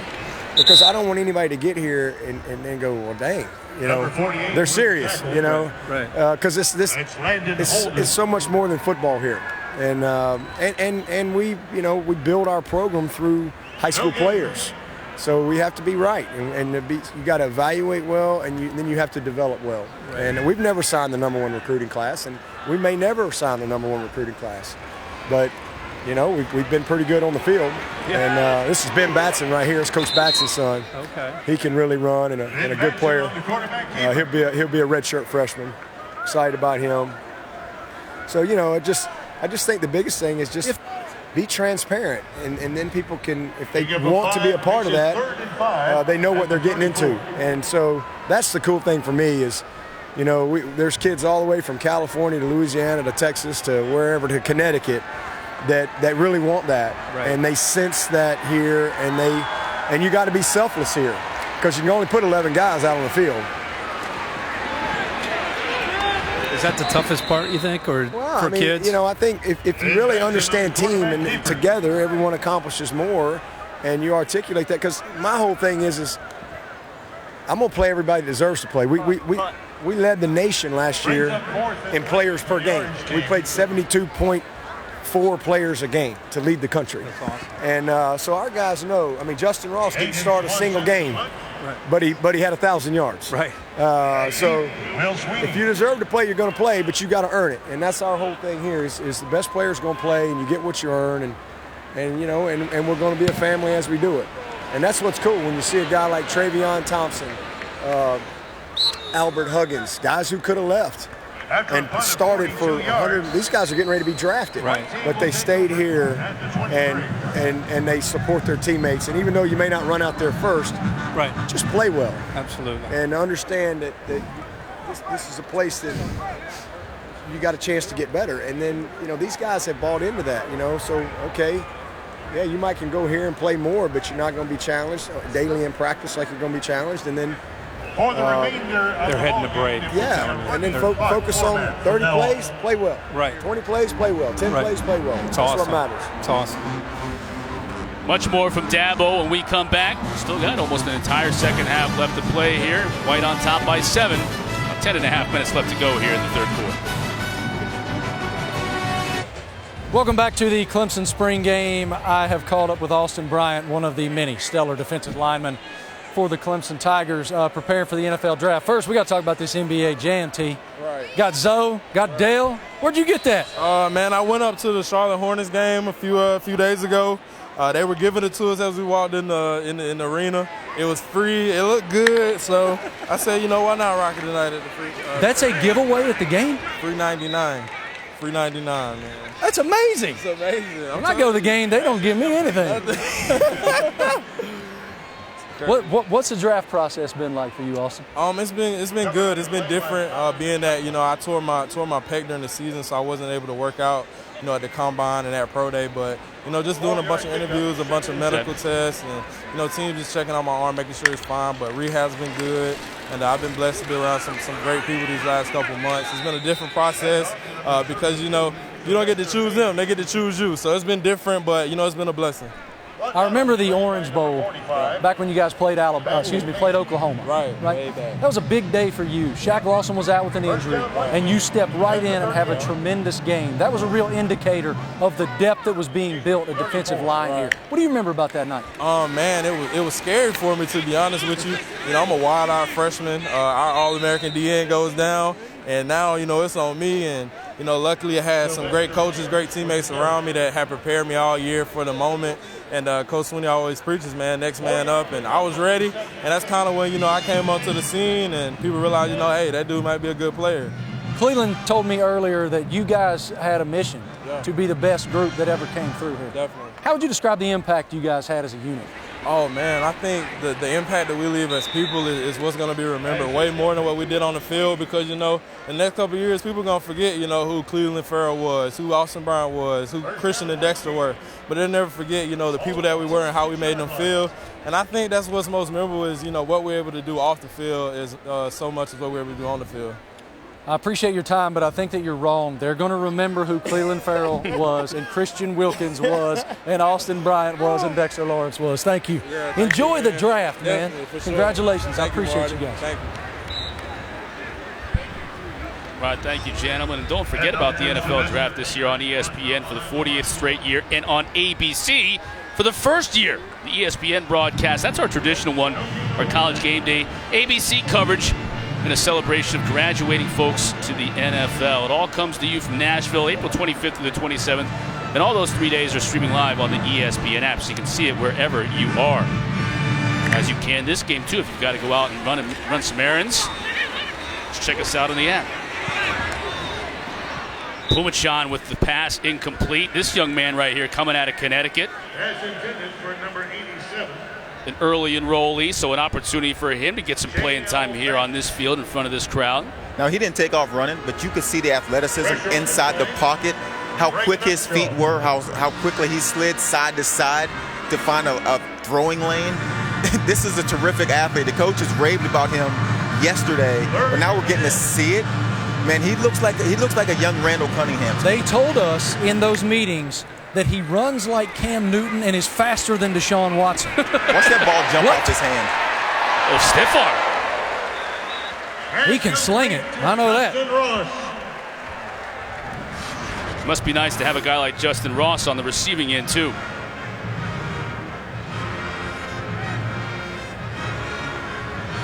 Pumachan zips it right in there to extend this drive for the white team. Running clock here in the second half, so we'll move much quicker than we did in the first half. I think Pumachan wanted to keep the ball. I think you're right. Yeah, he wants to show us some of that Cam Newton action. I think he tried to hold on to that football and just couldn't pull it back, eventually let it go. What stands out, too, is just what a physical presence these young men are. I mean, some of these guys should still be in high school. Hey, Marty. And they're monsters. Let's, Coach, give us a quick scouting report on 11 here. Yeah, he's incredibly smart, number one. High character young man, very athletic. Trouble. He's a kid that was at a boarding school since the 9th grade, very mature. But as you can see, I mean, he's got a good feel for the game, very good arm talent and accurate. He's got a little bit of a dart type release, but man, the ball is accurate and it gets there in a hurry. But has a great command. He has really progressed throughout the spring, and it's been good because he's had a couple good models in Chase and Trevor to really study. But I'm really excited. Look at this; he's very poised. And for fans that are watching, aren't familiar with mid-year, he's been here since basically January. So the mid-years came in. When we came in from when we got back from the national championship game that Tuesday, they met us here and started school the next day. Okay. So 17 mid-years were here. He was one of them, but really excited about what he brings and his upside. I mean, he's got a chance to be really good. Summer's going to be big for him. Right. But it's going to be awesome to see him develop, transform. And he's a big kid, I mean, he's got a great body on him right now. But once he gets through the summer, he's going to really improve. It's a big kick. Big kick. Nice kick. Nice kick. 43-yard field goal off the toe of Steven Sawicki. Adds to the white lead. It is now 10. Just under 5 to go in the third. We've spent a lot of time today discussing Trevor Lawrence and how good he is at quarterback and how he's growing as a leader and as a player. In a lot of ways, this is such a quarterback-rich season. You have so many great players at so many different schools. Lawrence is here as one of the faces of college football. Tua Tagovailoa down in T-Town. Yeah. Herbert out at Oregon. He decides to come back to school. Kelly Bryant goes over to Missouri. Justin Fields leaves Georgia and heads up to Ohio State. Tate Martell. Jalen Hurts. I'm getting ready. That's where I'm going. That's where I'm going. Yeah. I'm going to Jalen Hurts. Yeah. I talked to Jalen this week. Yeah, what was he saying? He was discussing pressure and how he can't understand the thought that he has extra pressure now following 2 Heisman leaders going to the University of Oklahoma. He can't understand. Look, he told pressure? Me, I started as a true freshman for Nick Saban. That's never happened before. Led him to a national championship game. All right. Had a heck of a play late in that game. Then he gets benched. All right. Tua comes in. In the national title, he led him to another national title. He doesn't leave. He doesn't pack up his ball and leave. That's why we love him. Takes his medicine, is a tremendous teammate, and then the SEC championship game happens. Saves him. He comes in, leads them to a victory. Was there any pressure on him in that game? That's what I'm talking about, and that's what he's talking about. Yeah. How could anyone believe that going to a Lincoln Riley offense that produced the last 2 Heisman Trophy winners is pressure? Well, who's saying there's pressure? That's no pressure. There's a bit of a narrative out there that he has pressure can going. Can he handle the pressure? Interesting. I'm with you and him.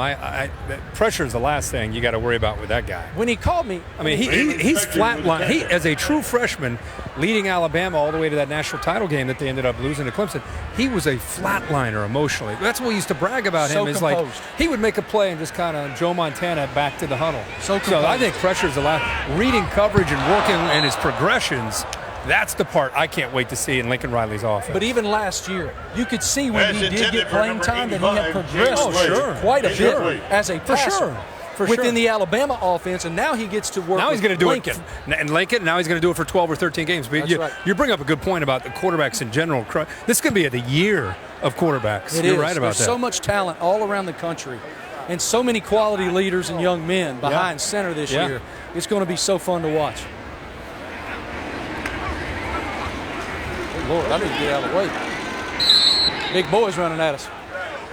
All the former NFL guys never moved, and I turned and ran like a...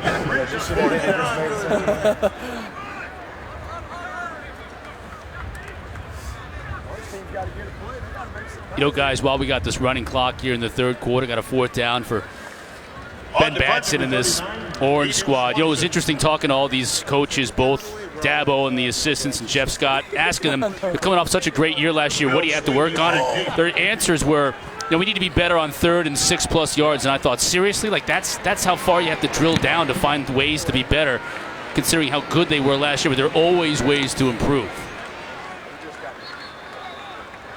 Another one was, hey, we've played 59 games in 4 years. Lots of film and tendencies for all these opponents now to watch some of the games we've played and some of the things we've done. And a lot of film on us.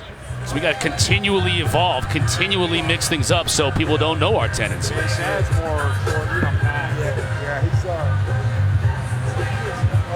Coach Venables has got to be happy with a lot of the things he's seen today from both these teams, his defenses. Never going to. Most of our punts we're punting in. A lot of young players like Sheridan Jones had a good day today. Just look at Darian Kendrick, who's made the move to cornerback, #1. Tyler Davis, also a early enrollee on that defensive front. Right now with this white squad getting a good look at Taysom Pumachan. Delay of game. Offense, 5-yard penalties, 1st down. Final 30 seconds running down here in this third quarter.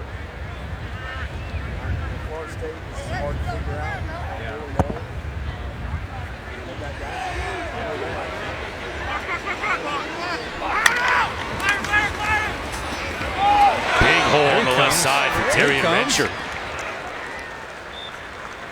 Hitting the break.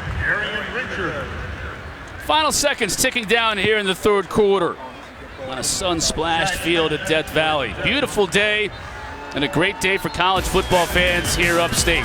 White with a 10-point lead as we head to the 4th quarter here in the Clemson spring game. Don't go anywhere, folks.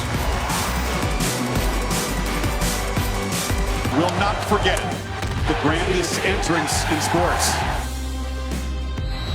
ACC on ESPN. Young fans enjoying this beautiful day we're having here on the hill at Death Valley. As we enter the 4th quarter, running clock here in the 4th quarter, the spring game here for Clemson. There's Frank Ladson Jr., this freshman wide receiver. Turning upfield for a nice gain on 1st down. Move the chains. They say, Chris, that Ladson comes in here. He'll leave the spring as a #2, but he's going to get a lot of reps. They say already, all right, Sammy Watkins is one of the greatest wide receivers in the history of this program, and they say already he already has a lot of qualities that Sammy has, and in some ways, he's already better. Well, they said of all the receivers they've ever been around, these two come in as ready as any receivers that they've ever been around, that they've ever recruited here. And on to It's Darian remarkable. Richardson. The way they get depth anymore, it's just amazing what they've done. We talked ad nauseum about defensive line, and they've recruited great depth there. What they do at wide receiver is just remarkable. And even quarterback, look at this. Now, they sent Hunter. We didn't even talk about Hunter Johnson leaving here and going to Northwestern. You're going to start. So he's at Northwestern. Yep. They lost Zarek Cooper. Yep. Right? Zarek left. So they can recruit a lot of quarterbacks, too. Puma Sean. Hey, Chris, we got any video of Marty and Joey trying to hit that 93-mile-an-hour cheese? There wasn't no trying. Forget trying. No, you did it. You did it. Repping, man. You did it. Yeah, while we got him, and let's thank the Clemson baseball staff really for rolling out the red carpet for us Coach last Lee night. and the boys over there. That was awesome. Watching them play Louisville, sit up there and take in a little college baseball, 2 top 10 type of teams. How about all the sports here at Clemson and the facilities they have? I was just talking to Dan Radakovich about it, the athletic director here. They've really what raised they the have bar. built here, and the programs are all so successful. But when you look at infrastructure, they put a massive upgrade into Little John. They put a massive upgrade into the baseball facility. And Radakovich told me the next big thing is putting upgrades into this football stadium here at Memorial Stadium. So they, across the board in the athletic department here, they are doing such a good job. And the facilities are matching the quality on the field. Yeah, the Jervey Center, the new football facility, it's a couple of years old now, but it is gorgeous, and you could see why kids, and Nagata is a perfect example. Dabo was talking about it. He was recruiting Clemson. Right. He wanted to come here. He saw what was happening here, and he had obviously offers from every Pac-12 school. He could go anywhere he wanted on the West Coast, and he wanted to come here. This is a little zone read RPO right here. Oh, okay. So he's either going to take the out cut here to 2 or the fade. Right now he's throwing the out cut off the play action. Give it to him. Oh, out early, too. Ball was out early. Ladson? Yeah. You see how he's tiptoeing to get Yeah. his feet right? Yeah. But he still caught it. Mid-year to mid-year. Hey, break! 12-yard pickup. Another first down. Puma He just had a great catch, and Dabo's all over him. Everybody on his team is 6'4". Right. Throwing it to him. That's going to be out of bounds. You got it.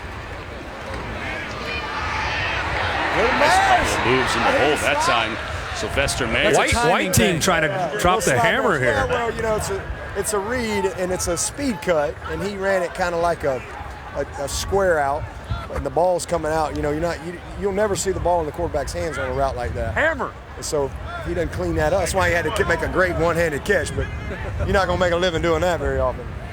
But let me repeat. He can do it if he needs to. Embarrassment of riches. Yeah. Ooh, knocking head.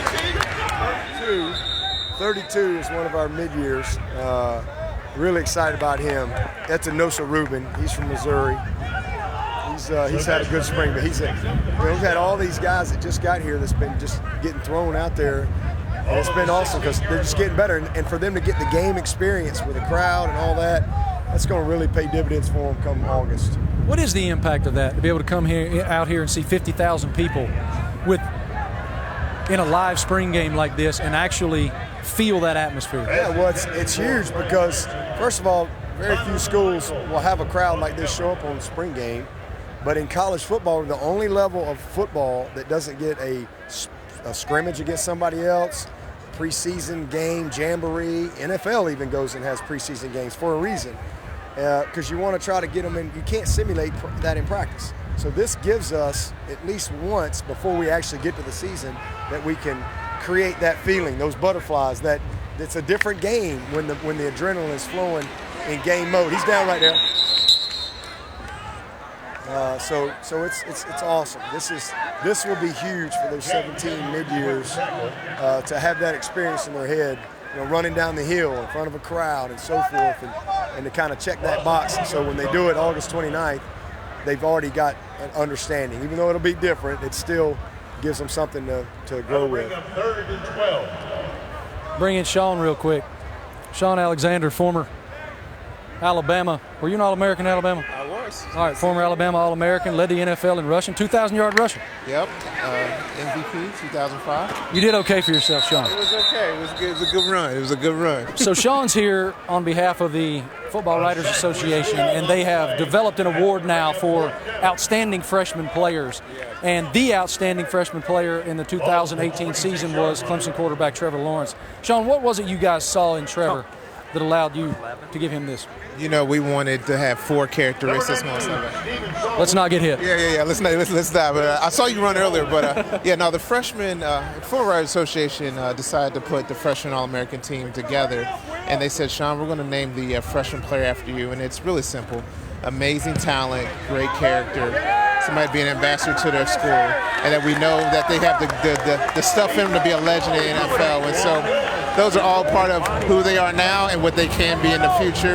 Trevor just fits the mold, you know. Unfortunately, I gave him the award right before the national championship game, and his swag was dynamic. He did all right, brother. Thank you for what you're doing, Sean. Great to see you. And Sean Alexander. Good look at Trevor Lawrence. Trevor Lawrence, Freshman of the Year from the Football Writers Association. Welcome back to the Orange and White game here at Clemson. Interesting development. Trevor Lawrence back in the game on this drive. There's an incomplete pass there, but just moments ago, he hooked up with Joseph Nagata on a beautiful play. Yeah, and I'm over here on the white sideline talking to Tony Elliott about congratulations, it's a big win, and he's kind of kidding around and said, yeah, but they still have 16 over there, and there's no way they're going to put him back in the game. And sure enough, there he is. There he is. He comes up with a big play. By these assistants. By the way, what's on the line is the loser of this game, or the winner of this game, doesn't have to go in for a 5:30 a.m. workout. That's the players. That's what they're playing for right now. So there is some incentive here. And pride. Yes. I just watched Jeff Scott, the co-offensive coordinator and wide receivers coach, yell at Trevor Lawrence. You saw Trevor look over to the sideline there and point at 10. Basically throw it to him, and that's what they just did. Nagata kind of gingerly coming off the sideline there. He just walked right by me, limping a little bit. 3rd and 1 at the 6. I think he fell on his hip. Yeah. So 3rd down here for Trevor Lawrence. That's a nice play. Ty Lucas met in the hole by Jake Venables. Of course, Brent Venables' son. Yeah. Really puts him. He came in great shape, and if he's Brent Venables' son, you know he's going to be in great shape. But he's obviously taken advantage of the weight room. He looks fantastic, and Brent telling us this morning that he's had a great spring. Fill the hole in that play, bringing up a 4th down. Blitz comes, does get rid of it, and it's picked off. A.J. Terrell with the interception, and that may just put it out of reach. Interception for number 8, A.J. Terrell. You wanted that sack. You wanted that sack. Terrell, of course, with the pick 6 in the national championship game last year. Had a couple of picks today already. Here's the second. Spectre 10, watch him come here. He wanted the sack right there. Then, of course, he's like, no, never mind. I didn't need that sack. We got the pick. Great hands by Terrell in traffic. Yeah. He was barking about that sack.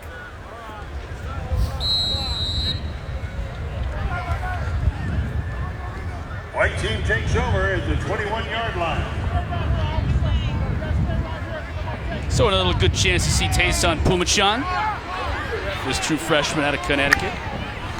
High snap, brings it down, helps to be 6'4". They'll blow the play dead right there. Don't forget Sports Center tonight after Baylor, Oklahoma softball with Bucci Maine. That softball game follows us.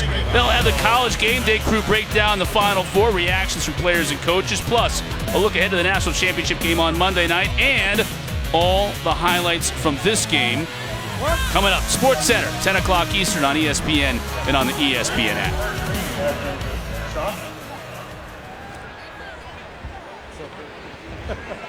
These games help officials too, don't they? Absolutely. Yeah. Absolutely. The more snaps you get, just like a player, the better you get. Yeah. Is Dabo pretty intense in games? He coaches hard. Yeah. I mean, he coaches hard. Yeah. And if he talks to you, usually it's legitimate. Yeah. Final minutes of the game. Watch this, Chris. So So on a Richter scale of 1 to 10, is Dabo is he like a 3 or? He 3.5. 3.5. 3.5. I've seen him get pretty fired up sometimes. They all do. Kirk's down there talking to one of the officials. How would you grade yourself scale 1 to 10 with the head referees? Like, you think you're what now? When you get after the referees during a game, your competitive spirit. Are you a 3? Are you an 8? Are you a 9? Like, if we asked the officials in the ACC, what would they say about you? I mean, I'm just curious. I'm middle of the pack. You're middle of the pack. Yeah. You're going to raise some cane, but you're. Because I could be above that and I could be below that, so I'm probably middle of the pack. Okay, I just didn't know. Everybody's got a job to do. Yeah. Sometimes He gave you a 3.5. He gave you a 3.5. That's pretty good. 3.5 out of 10. Not bad. Yeah. That's pretty restrained, yeah. You get pretty fired up now. I've had my moments of regret, but I try to keep it clean. Yeah. Yeah, but when you're like 55-4, Herbie, like in the last 4 years, you don't have as many opportunities to get 55-4 in the last few years. You don't have a whole lot of opportunities to get too fired up. Oh, good punt. There you go. Nice punt. They still have that arena clock going? Yeah, we're rolling. So now this is the point where we're thinking about exit meetings starting on Monday, player exit meetings, getting ready for what we got to do this summer, and hoping we can get through these last 2 minutes. Nobody get hurt. Knock on wood up there. That's Knock right. on wood. That's right. We're 2 minutes away from everybody getting out of this healthy. It's been a fun game. Big turnover down here was huge. That kind of changed it a little bit. But it's fun. You saw some young guys get some opportunities and big roles like Ngata, saw Frank, and then the usual suspects, the T. Higgins, the Justin Ross, Trevor Chet, those guys all making plays. On the quarterback. Fun to see the mid-year guys, like you said, in front of this kind of a game atmosphere. This is huge. I mean, look, this kid's a high school senior right here. Yeah. Unbelievable. Mike Jones, a freshman. Jake, a freshman. Spector, going to be a redshirt freshman. I mean, these guys are 26, a mid-year. Oh, boy. Cover 2. That's a mid-year. He's had a day, too. He's had a day. And no cover 2. That's a thrill for him. So he threw an out cut into a hard corner. Yeah. So that's just a bad decision right there. Yeah. Oh man, getting fired up. Look at Coach Bates. So here's what I'm looking for now. I'm looking for a Gatorade bath for Coach Bates at some point. Oh, they did. They got him with some water. Okay. Yeah. I'm looking for the Gatorade bath. His pants are all wet. Here's that hard corner. It's a corner sitting. Yeah. That's every corner's dream. Yeah. And that's what happened in our national championship game. We were playing a hard corner, made it look like a soft corner or a man corner. Oh, that's right. And one AJ pick. That's right. We got a good look at Bates' bat there. He got the water. Sheridan Jones going to be a really good player. Sure is. I know his mom's here today. She's enjoying somewhere this right now. And then we'll break from here. We'll go over and we have a big parent dinner tonight for all of our current team and all the families. And so that's the next thing. What'd you say? Monday's an exit. We'll start our player meeting. So we'll just give them what you need to work give them on. some truth and a lot of information, and then we start what we call our transformation phase. Between now and August, and then we get into prime time. So we kind of break the year down into 4 phases, and just have focus on what we got to do in each phase, and then we have a daily focus that goes with that. So from Monday till camp, I don't stay up with the rules. Are you allowed to be around? I know the strength coaches. Oh yeah, we're around them and all that, but we can't be on the field with them. Okay. And they'll have training. They've got a couple more weeks of strength conditioning workouts, mandatory. And then we have discretionary time. And our guys get out in the last week of April, first couple of days of May, so they're going to get about 3 weeks off. We got guys going on micro internships all over the world. We got one kid going to India, so going to work for 2.5, 3 weeks, and then they'll come back. And I think May the 22nd, we start Summer 1 workouts mandatory. Yeah. And they'll go, and then we'll take a break for the 4th of July week. Then they'll come back. And so we've got a good plan. But I'm excited for them to finish and get a break. We played long. We got back on the field February 27th. Sure. So it's good to be able to get them a good break here coming up. Here we go. Final minute and 4 of the spring game here at Clemson, the orange and white game. Clock will start running as soon as we put toe to leather and run it all the way down. White team and Coach Todd Bates going to come away with a win. Orange team, a little extra workout. I never really saw that as a punishment. Having somebody give you an extra workout. Says the guy busting out of his polo.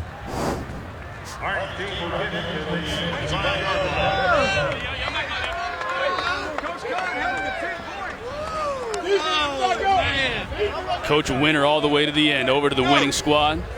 Wants to be a part of that sideline when that clock hits all zeros.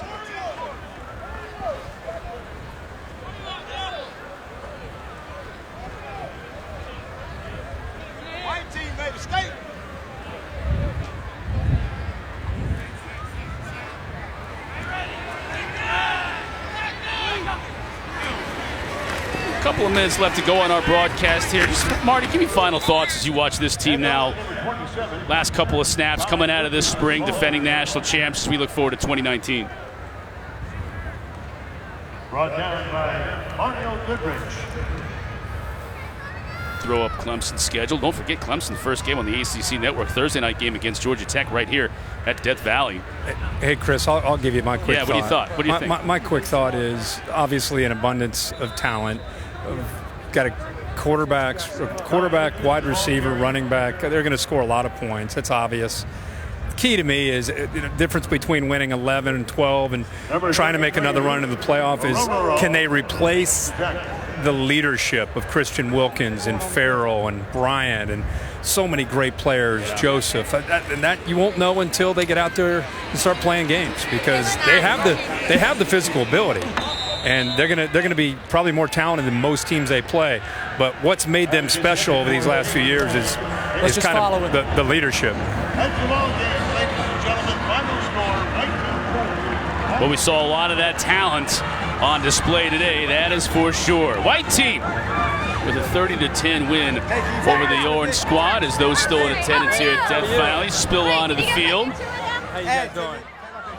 Offer congratulations to their fellow students. The alumni are there. The kids are there also to say hello. It's also the first of many spring games we're going to have on ACC networks as well. A lot of them on the SEC network.